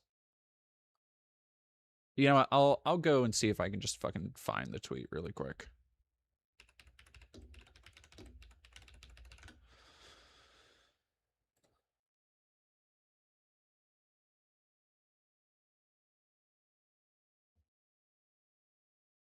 Here we go. Thinking about Emmett Till, went down the rabbit hole of past lynchings, came across the story of Mary Turner, and reading it made me feel physically ill. Turner's wife, Mary, who was 8, and I'm fucking content warning for what we're about to read. Turner's wife, Mary, who was 8 months pregnant at the time, began to speak against her husband's lynching. Unfortunately, she too became a victim. A white mob, quote, hanged her by her feet, set her on fire,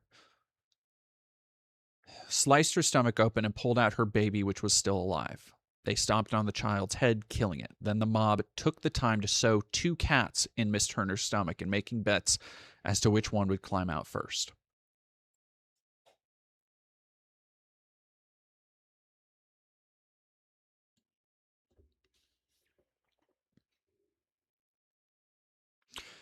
That is the shit. When I talk about how people don't learn the real horror of slavery and what especially things were weaponized, like I cannot stress enough what the chatter said. I don't remember your name. I'm sorry.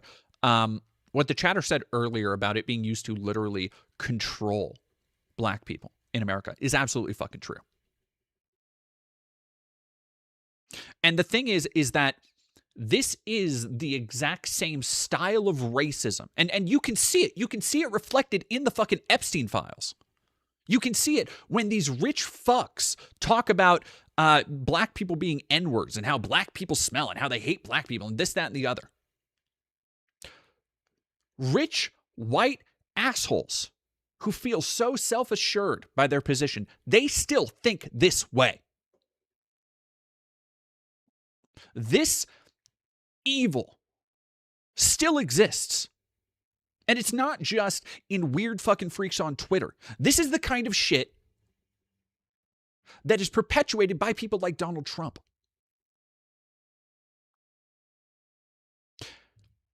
Which is why I get so fucking mad when I see people like Candace Owens, when I see people like this guy. Because, you can look and point and laugh at the superstitions and the stuff that they're encouraging. But ultimately, they are working in service of this same project. The project that dehumanized people just like them based on nothing but their skin color.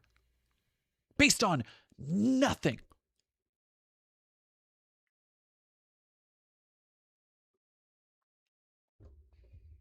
And it's sickening to think that they would be spared from this. That by endearing themselves to people who see them as not human. When people ask, I see people in chat right now asking, like, how can somebody do this to another person? Which is a valid fucking question. And it's actually, unfortunately, a very simple answer. Is because they do not see them as human. They see them as many things. Human. Equal was not one of them. Like this, people like to sanitize slavery in America, and people like to sanitize even shit like the 3/5 Compromise, like landowners and like all of this stuff in terms of them just, not being able to vote. In terms of, and that's what the sanitized version of history gets you, is it delivers this idea that, oh, we didn't used to be, equal, but now we are, and black people can vote, and they have the right to own property and like everything, so they got to pick themselves up by their bootstraps.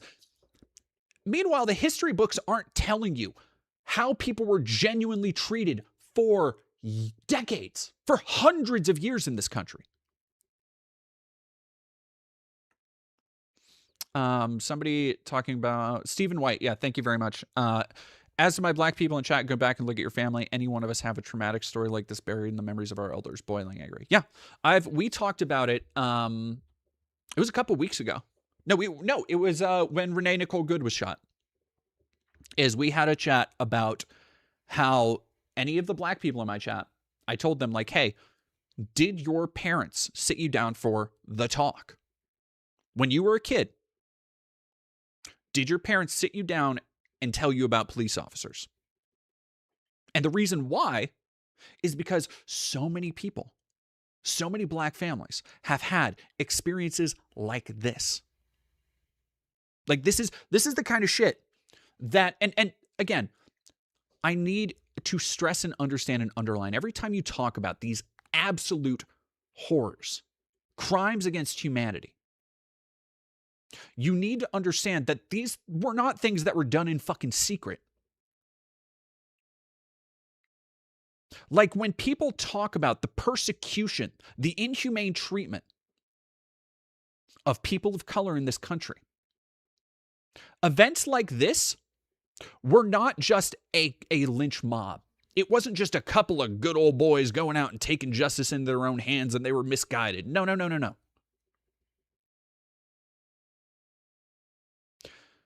This is the type of shit that would be sanctioned, that would be supported, that would be joined in by local police. When people talk about, oh, grandma just comes from a different time, and they talk about uncovering, oh yeah, after grandma passed away, we found all these fucking pictures of lynchings. Because people would treat this like a barbecue or a cookout. That's a great word, Bloinker. It was institutional.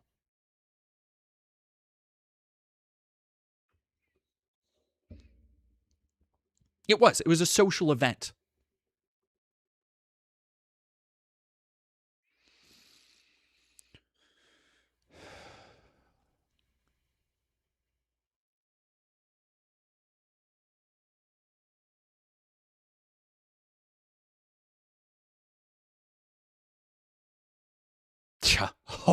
Oh, that shit pisses me off to no fucking end. Just to be here for a nine. Don't you ever think about how some slave owners treat their slaves as family? Yeah, I don't. Oh, I get fucking. This is one of the reasons I don't talk to my grandparents anymore. I'll be so fucking real.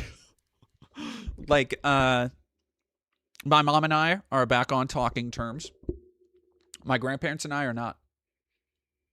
Just straight up, because they still will discount and hand wave away this shit that they by the way know nothing about, that they take no time to actually learn about. This is why the thing, I'm gonna fucking tear him apart when he finally puts out the full video, when Matt Walsh puts out his Matt Walsh American History on slavery. Can't fucking wait, you bearded little fish face scumfuck. Ooh. Nehemia, thank you very much for $20. This is the problem with assimilation into Western civilization. It doesn't matter how much you try, you're not part of the team. You're just a standby for when the rich need a scapegoat. Embrace non-Western culture. I mean, like, yeah, you're right.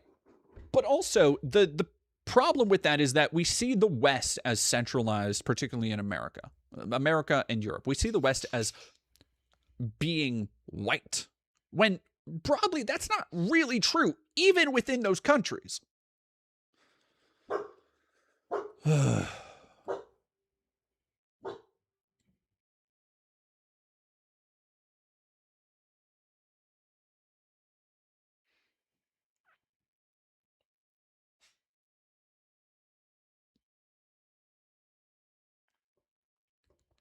Deroxia, I hadn't appreciated this lynching was 19 to 18. To my UK naivete, feels like it would have been 100 years earlier. Exactly.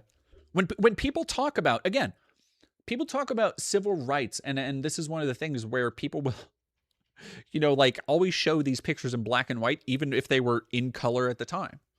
Because it makes it feel like it is this bygone era. And again, black communities know this shit. Every time some dipshit like Matt Walsh or Ben Shapiro or something comes and talks about how, well, black people need to pick themselves up by their bootstraps and they have all the same rights as everybody else and all this shit. And then black people, you look at generationally the things they've experienced in the last 100 years since shit like this, But you've had Selma, you've had Black Wall Street, you've had the entirety of the civil rights movement, you had the war on drugs, the crack epidemic, Rodney King, George Floyd, Trayvon Martin. The list is endless. When people talk about the institutional racism of America, and it is not, by the way, I want to be clear, it is not just black people. Indigenous people in this country fall under so many of the same bigotries. And which is, by the way, fucking perpetuated by assholes like Matt Walsh. Every time he talks about how, well, we won, so obviously we beat them out and all these pagans and stuff.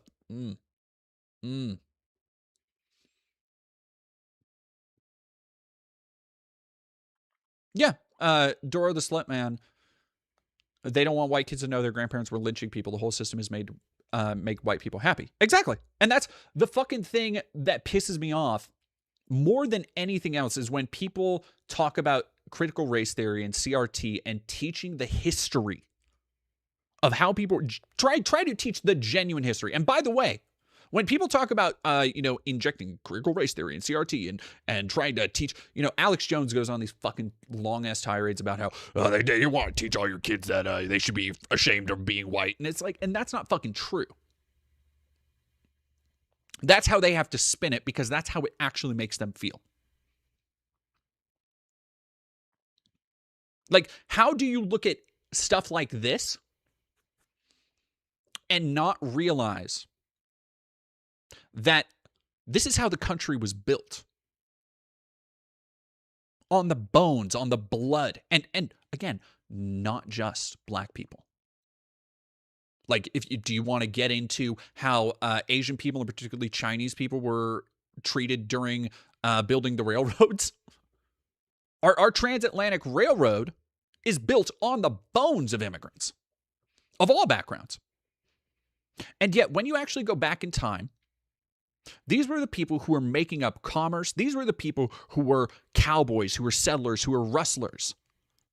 These are the people that we now valorize as the people who made America. Except, wouldn't you know it, when we remember them, they're white. When we remember them, they're suave. When we remember them, they're killing the bad guy, who's usually not. Pisses me off.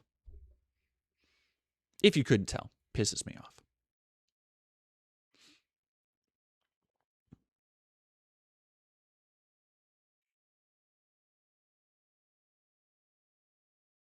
Yeah, no, exactly. I said it on a Riverboat Jack stream responding to a conservative troll. If your history class makes you hate your country, that says more wrong with the country than teaching history. Yeah. Like here's the real problem, is that I do not hate, and then there's the classic, and I recently came across my feed again, the classic "Goddamn America" sermon. And when you listen to it now, it's like, yeah, that's kind of, it's fucking cooking, way ahead of the times. But I don't hate America. I hate these motherfuckers. I hate bigotry. But America is more than just that. This is like the conversation we had about the totality of history and thinking about art and how these ideas are passed down. Because in the grand scheme of everything that has ever happened, America represents potential and possibility. Radically to change these directions. To have the underdog finally take their rightful place.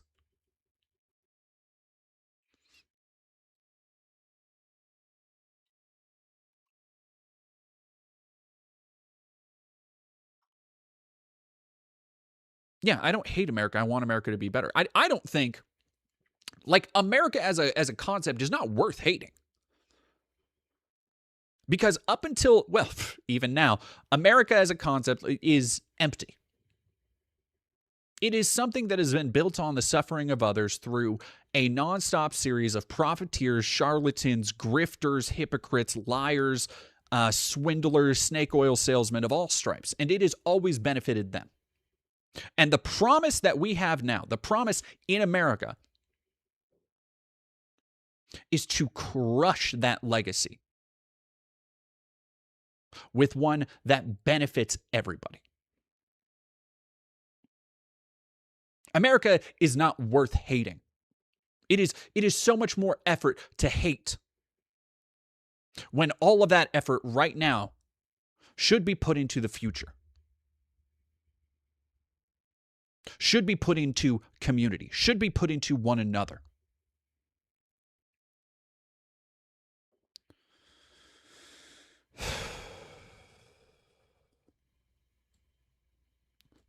You don't hate America, but you don't salute the flag once during your streams? No.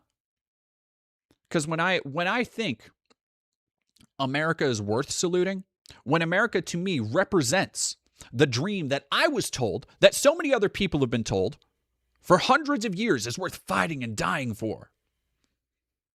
When that day is realized, when people do not have to wait years for, like Flint, Michigan, lead pipes to still be replaced. When kids don't have to beg for food and school supplies while we give out billions of dollars to other countries' wars. When we have tangible change and progress made for the communities that have built this country and are still crushed underfoot of the ruling class. When we have vindication and justice, that is the fucking day I will salute the flag gladly. Because that is a flag I will be happy to see everybody under. And I don't know if that day will even come in this lifetime.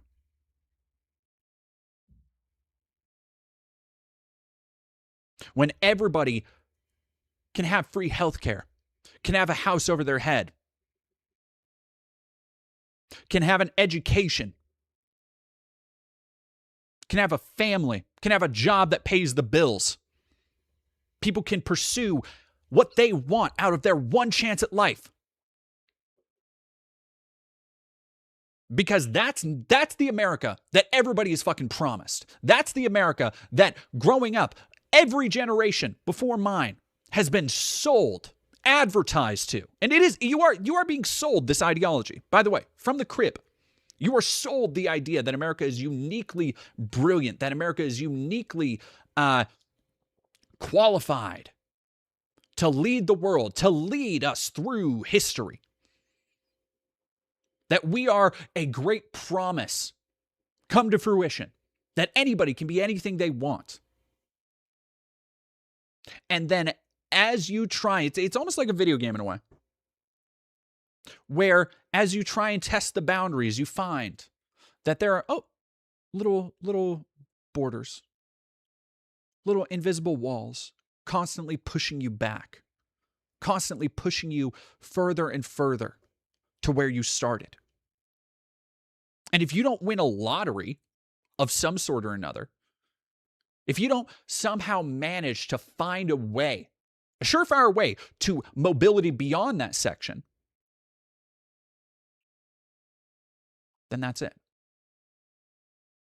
That's not the America any of us have been fucking promised.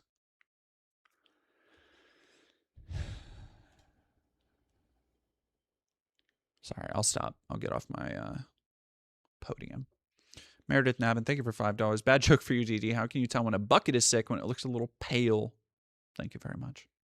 Namia, thank you for another $5. When I said Western culture, I meant culture enforced on the world by... I got you. Okay. Western European aristocrats and maintained through imperialism, not whiteness. Yeah. Mr. Chuck Grape, thank you very much. Not just for... commenting, but also for your service. Thank you for $5. Went to a trans bathroom protest at Kansas State Capitol building yesterday. I don't think I was the only straight cis guy there either. Thank you so much for being a proper ally and putting yourself on the line for everybody else. Ron's KFC, thank you for $4.99. Just like with the Tulsa riots, I didn't learn about manifest destiny until I was in college. This country loves to forget the bad things they do. Yeah. No, and it's manifest destiny is the idea of them, again, it's one of these things that we are sold. These ideas of how good and valorous it is to go and conquer and colonize without ever actually confronting or educating people on the material reality of what that was. Because Manifest Destiny was not some fucking Oregon Trail, sit down in your computer, have a good time, oh, died of dysentery, better start again bullshit.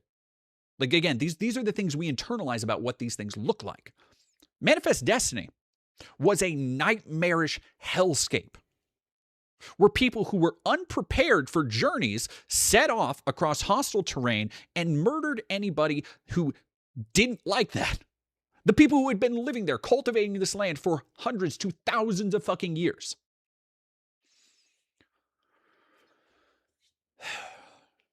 No, even as a kid, like hearing about Manifest Destiny is this idea that they, we are, I was just like, what? So, wait, hold up a minute. Motherfuckers just, like, went out and took other people's land? Like, that was the craziest shit to me. To learn, even in high school, I was like, well, this is a little, hold on. You mean to tell me that, because we are served a sanitized version of history. That's what you get every time you learn about the fucking the Pilgrims and Maze and Squanto and Pocahontas and all this shit. You are being served this idea that, like, oh no, we did great with the indigenous people here. They loved us, and there were some bad ones, of course. There were like fights here and there. They don't teach you about blankets filled with sickness that were given to wipe out entire colonies, entire civilizations.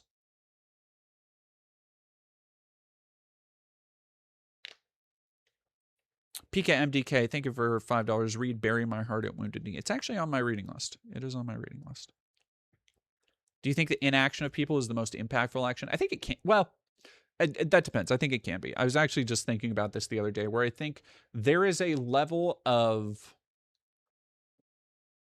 willful malice that, like, taking too long on your jobs, if you work in ICE, or if you find yourself working in any shitty state apparatus that is currently trying to crush and victimize regular people, I think you owe it to yourself as an act of protest to do your job worse. Malicious compliance, that's what it is. Thank you.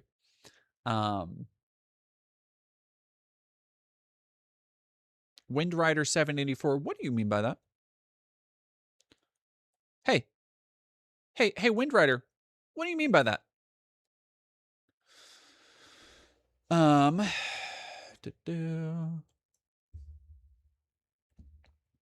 Awesome Stella, thank you. When I was learning about pilgrims as a Massachusetts resident, was so focused on how groups got along so well and all that crap, and love to skip over / quickly mention and then move on. The years of conflict experienced afterwards, relearning the history has been a lot, but necessary. Yeah, it is because there are hundreds of indigenous tribes that just don't exist anymore. Like, it's the same thing with things like buffalo and bison. Is we passively, one of the horrible side effects, probably one of the most devastating side effects of capital and the normalization of capitalism as like the default, like, way Americans or way the world should strive to interact, is this acceptance of death that is caused by us.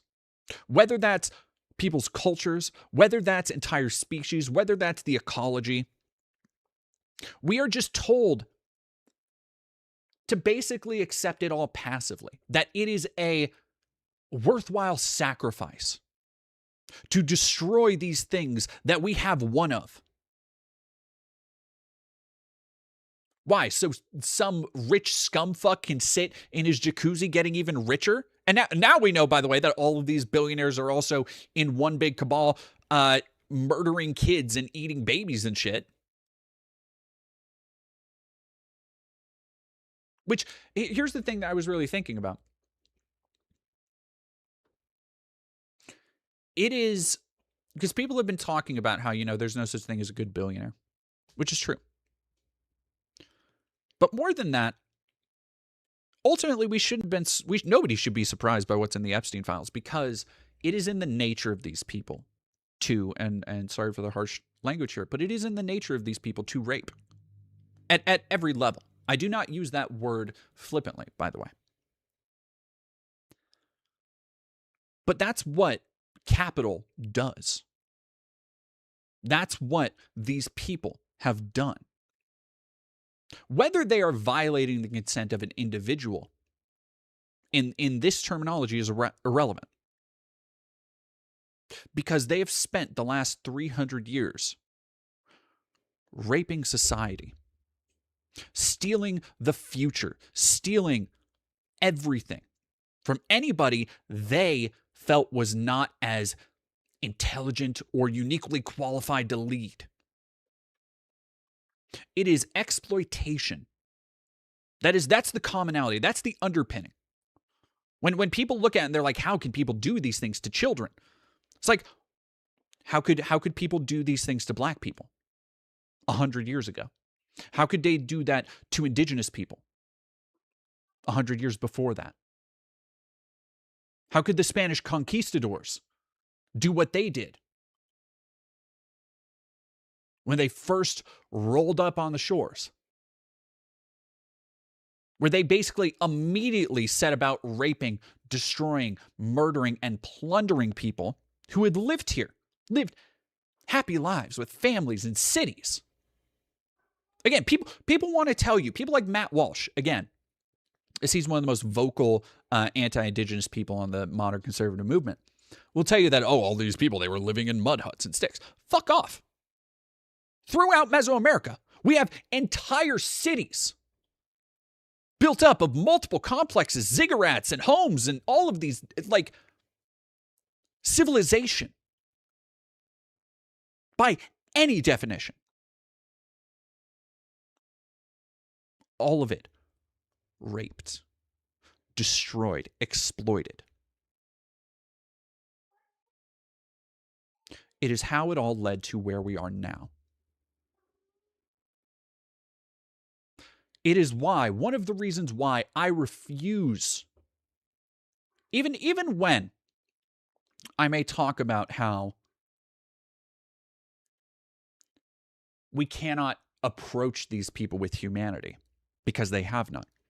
That does not mean we shouldn't see them as human. Because it is not... Kat, can you fucking stop, please? Jesus Christ. She knows I'm getting stressed.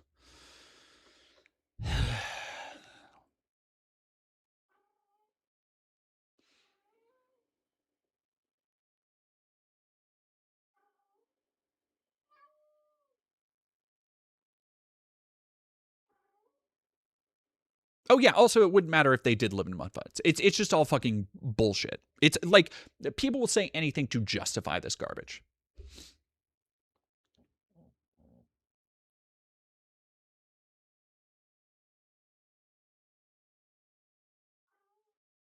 What was I saying?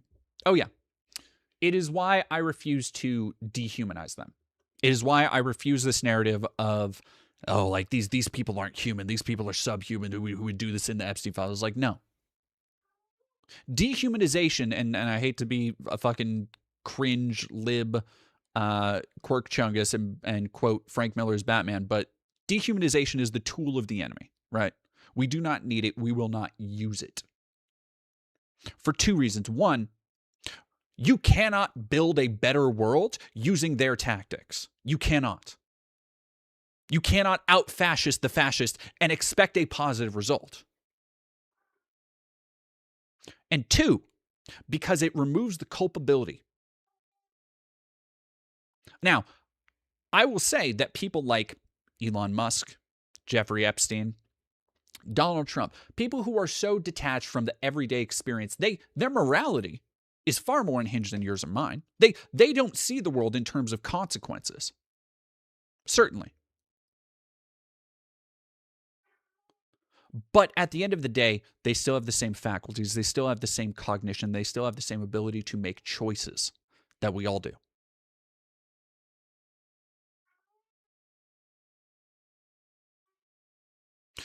To say that they are demonic, to say that they are satanic, to say that they are anything ascribing them a supernatural force If you think that, then you must also believe that every person through history who engaged in behavior like what we see, like the lynching we are looking at right now,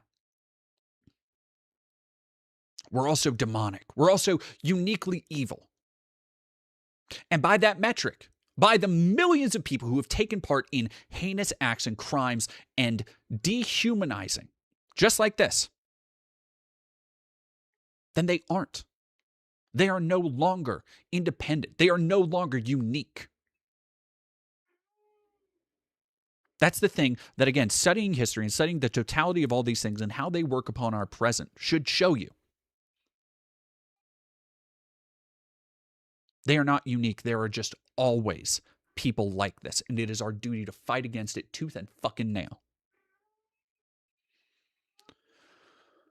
Oh, my God.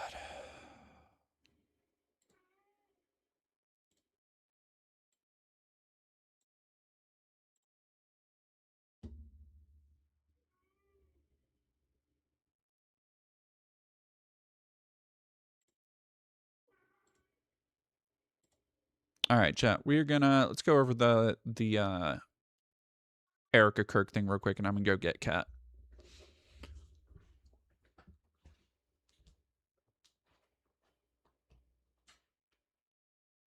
Baby, absolute little baby. Ow, ow. Cat. Ace, E9000, we were just talking about a lynching that happened in the early 1900s. You're gonna have to go back. I don't know when I started my rant, like 40 minutes ago, probably. All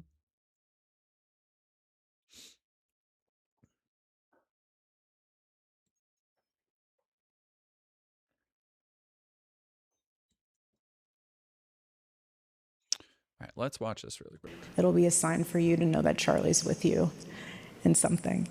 When we first started dating, we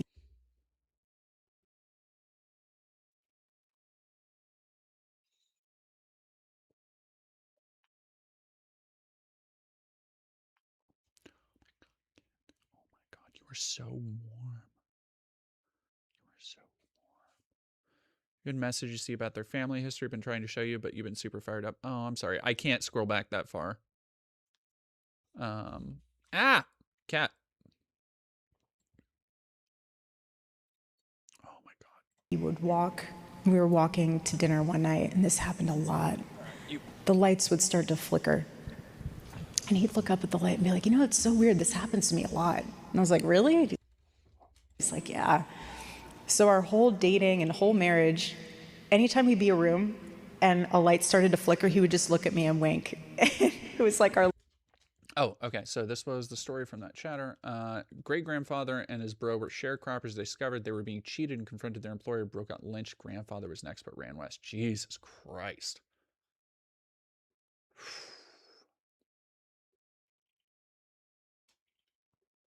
Hell of a family history. little thing. It's power. It's a total frequency thing. And so the night everything happened when we were in Utah, I was in a hotel room by myself, in the bedroom portion by myself. And the bathroom light was on, and it just was a strobe light all night, and I was like, part of me couldn't sleep because it was a strobe light. The other part of me couldn't sleep because of how just my world has just crumbled, and the other part of me couldn't sleep because I was like, baby, I feel you.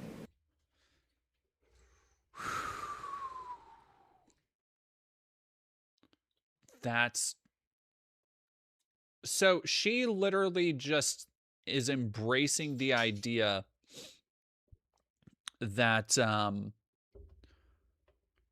Charlie Kirk's psychic ghost visited her. Is that what that's what I'm taking here. That's what I'm taking here. Yeah, that was enough for her, and she just said, okay, I'm done. That's fucking... Yeah, no, Juno dear, turns out Charlie was just a big electromagnet all along. I mean, he had to keep something in that big-ass head. I wouldn't be surprised. Hey, you know what? If there's one thing I've learned from the ICP, it's that nobody knows how magnets work.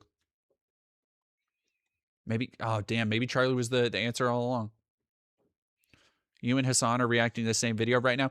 God damn it, Hassan, taking my shit again. First, I can't fucking believe this guy. I can't believe the nerve.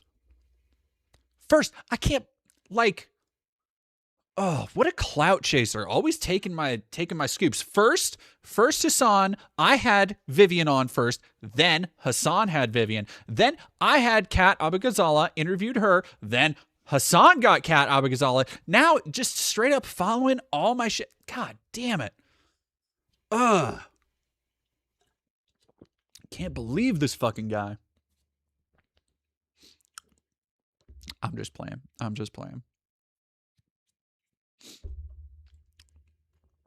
Shlongi, thank you for following, I think. Let me go back over some of these chats. Sean Vieira, thank you for 5 Canadian. As a Canadian, I've always been amazed how we receive more education in our school system about U.S. history than most Americans. Well, U.S. history is some bullshit. If my extravagant speech about Manifest Destiny and an empire built on racism and exploitation didn't make that clear. But U.S. history is also incredibly localized. Like, here's the weird trade-off is U.S. history, we learn, at least my experience was, we learned U.S. history multiple times for the colonial era, and then, like, everything else that actually impacts the world we have today, so, like, 1900s through today, just gets shoved in towards the end. It's just like, fuck it, Holocaust and all that shit. Which is, like, why kids come out of school not knowing what 9/11... All right, I was with a partner the other day, and we were at a place, and there were some kids fucking around, and she was telling me a story about this happening to her. She was at a place waiting for me, and these kids were fucking around, and they were talking to each other, like, just joking about it. They were probably, it sounded like they were in middle school, early high school. And they were talking to each other and joking around about, offensive shit, as kids do. Whatever. They were joking about, like, dead baby joke type shit. And one of the things they asked each other was, like they were playing around talking about, like, making 9/11 jokes. But then one of them was like, hey, do you know what 9/11 is?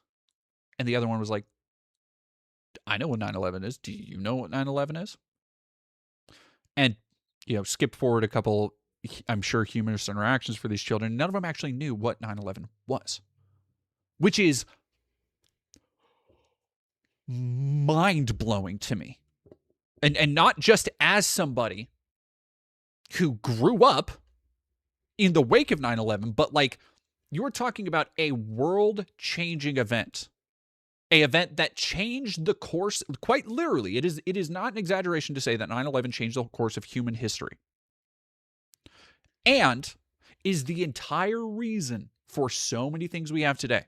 From the surveillance state, Patriot Act, AI, war economy, all that shit. Started there. I mean, it started much earlier. And, like, it is all a long gestating imperial project, et cetera, et cetera. But for a lot of people, that was an inflection point to realizing that. So the idea of, like, kids not knowing this stuff is like, what the fuck are they? What are they teaching this place? I feel like Jack Black in School of Rock. Deep cut for all my was that Richard Linklater? That wasn't Richard Linklater. Was it?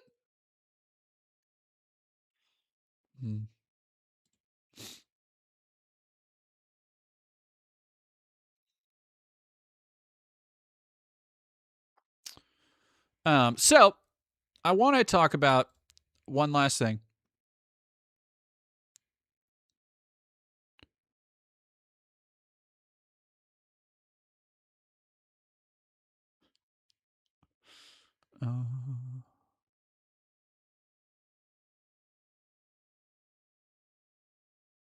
How does it feel to know my mom was born after 9/11? I mean, that's not... I barely remember 9/11.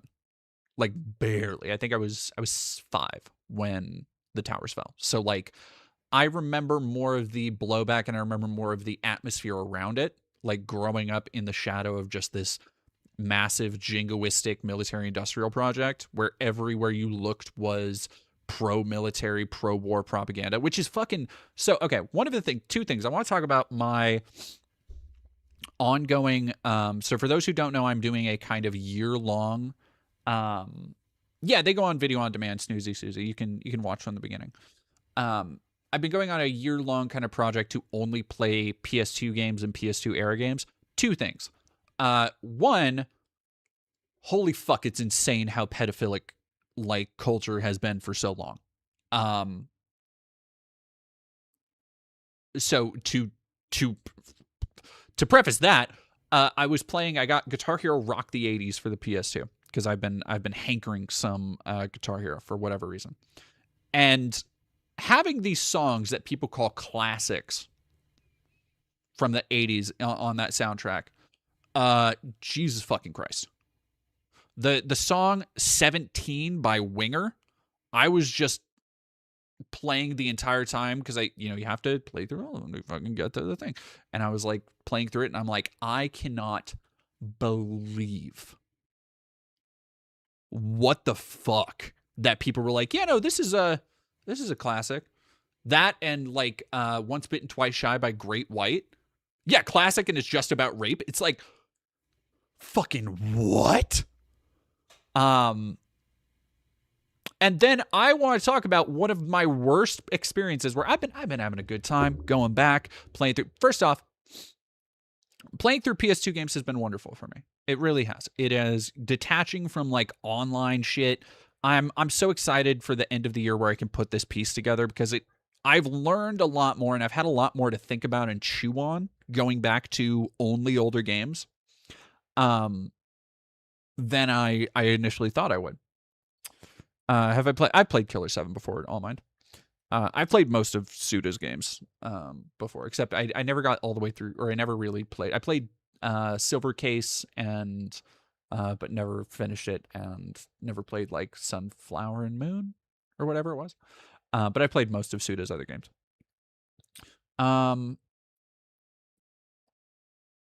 Yeah, those songs, fucking insane. And one of the things I've been enjoying has been playing backlogs, going back through games and series I never really got to play, which is we're gonna talk about. I'm gonna talk about next. All the shit having to do with like the war economy and stuff. But I played Time Splitters 3, which is a really great game. Just shooting stuff. The story is really charming. The animation is really great. So if you don't know, Time Splitters, each level kind of takes place in a different era, and you're going through and fighting like this grand conspiracy that's like it's a time travel first-person shooter, right? I have Kierkegaard. I think I have Sickness Unto Death still out over on my. Somebody's telling me to check out Kierkegaard. I have Sickness Unto Death over on my shelf. I think I have one or two of the other books downstairs. Violet Left, thank you for 100 bits. 9/11 was my fault. I was playing Command and Conquer Red Alert 2 Soviet missions where you have to capture a battle lab at the foot of the World Trade Center towers, all to be able to mind control the city. The real life towers were hit as I was about to win the mission. Jesus Christ. Nehemia, thank you very much for 20. My high school only had 2 history courses, U.S. and world history. Barely covered anything but glazed America hard. Yeah. Skipped over the Roman Empire, literally anything outside Europe, the Napoleonic Wars. Same. I think that's largely why people find like Roman and Greek history so fascinating when it's like, man. Have I played the Dark Cloud games? I started Dark Cloud 1 and then I was like, okay, this is a little bit more involved than I want because I am playing Persona 3. And I've been going through Persona 3 at quite a pace, which is great. Persona 3 whips. Persona 3 is rad. No, Persona 3, but it's one of those games where I'm like, okay, when I'm playing it, it's not really. It's like I have to kind of be locked in. So that's kind of my game. It's the ladder skirt scene, isn't it? It's the whole fucking that character. So Time Splitters 3 is a great game. But you go to, so like the 3rd or 4th mission, because some of them are split up weirdly, is in the 90s in what is very clearly a pastiche of Resident Evil. However, through each mission, you're kind of paired up with another character. The one for the fuck was the character? What is her name? Becky Joe is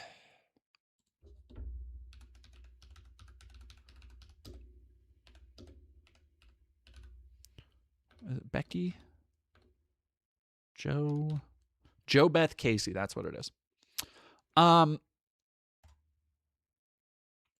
This character design is fucking insane. And this was like a main character in like marketing and shit.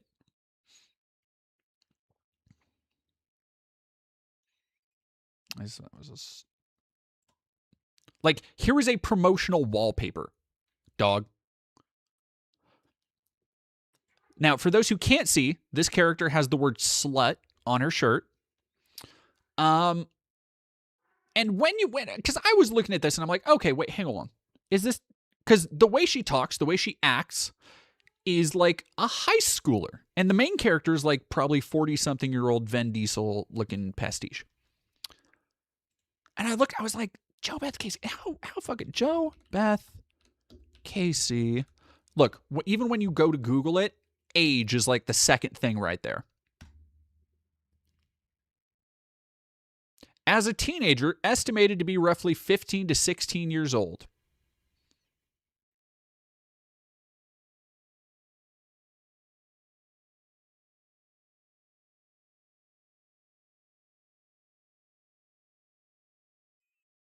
And let me fucking tell you, dude, like, it doesn't stop with this. It doesn't stop with this. Because throughout the mission, she is constantly, like, bending over, making comments about her ass. She has massive tits and massive tit physics, which, by the way, I do not understand how that game was rated fucking T. That game is gory as shit. But also, like, playing it, I'm like, are you fucking kidding me? Like, here I am just playing, enjoying this rated T game, and here is a fucking Senran Kagura character just flashing her ass like Quiet in Metal Gear Solid 5, and I'm just like,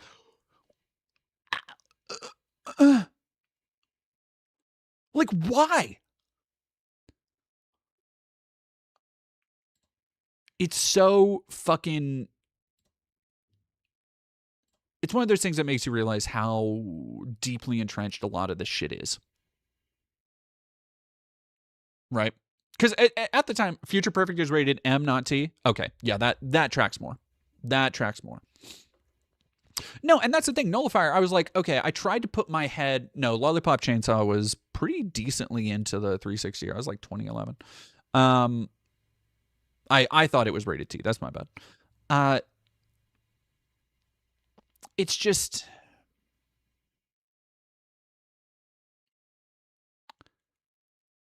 It's one of those things I look at the time and I'm like, okay, yeah, as a teenage boy, I would have, sure, yeah, I would have been into it. But then you think about, okay, no, this was made by grown-ass men. This was made by grown-ass men who openly, willingly sexualized what is basically a child.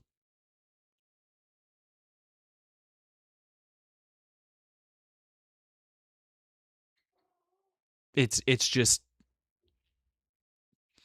I'm a little bit confused, though, because you were talking about your porn taste earlier, so what's the deal? What? Are you... XOXO Fever, are you talking to me? How are those... What? Huh? Last Zombie, you're gonna have to go back to the beginning. We already covered the shit. Me liking porn and having a taste in porn with consenting adults is not the same as sexualizing a child. Those are two entirely different things.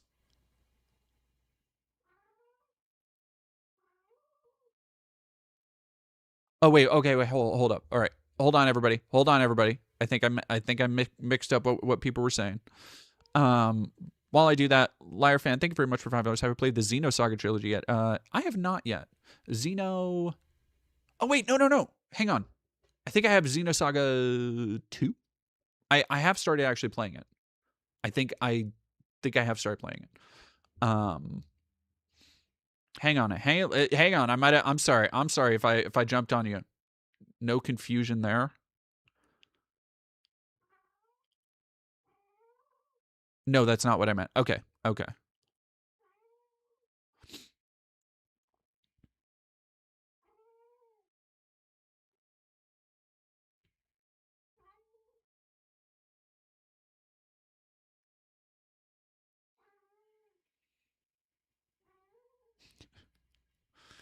Xenosaga is the one with the robot that conjures up big ass guns. Yeah. All right, chat. I didn't realize how fucking. Get back to me quick, XO.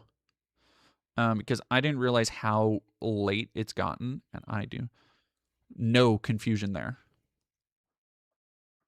Okay. Best Insider Trader. I have a copy of Rule of Rose that a fan gave me that I did just recently start playing. And I do need to eventually. I want to finish it and see if I can reach out and give it back. But yes, I have played a bit of Rule of Rose. Do you like jazz? Karen L, thank you very much for 5. Yo, my mom just came in with a bag of makeup she bought me. Aw, congratulations. But yes, we are going to go raid. Thank you to everybody. Stay tuned to the channel and all that stuff. We've got... All right, we could go say hi to Connor Eats Pants or Maple Takes. How are we feeling, chat? First one gets it.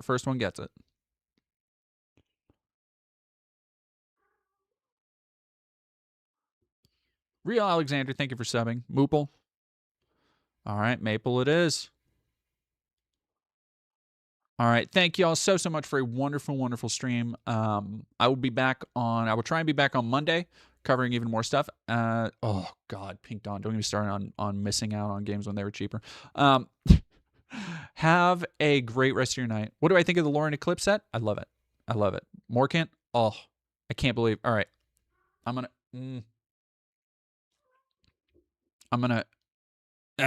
Anyway, I love y'all. I'll see you later. I was going to talk about Morkant having grippers out on main, but we'll get to that later.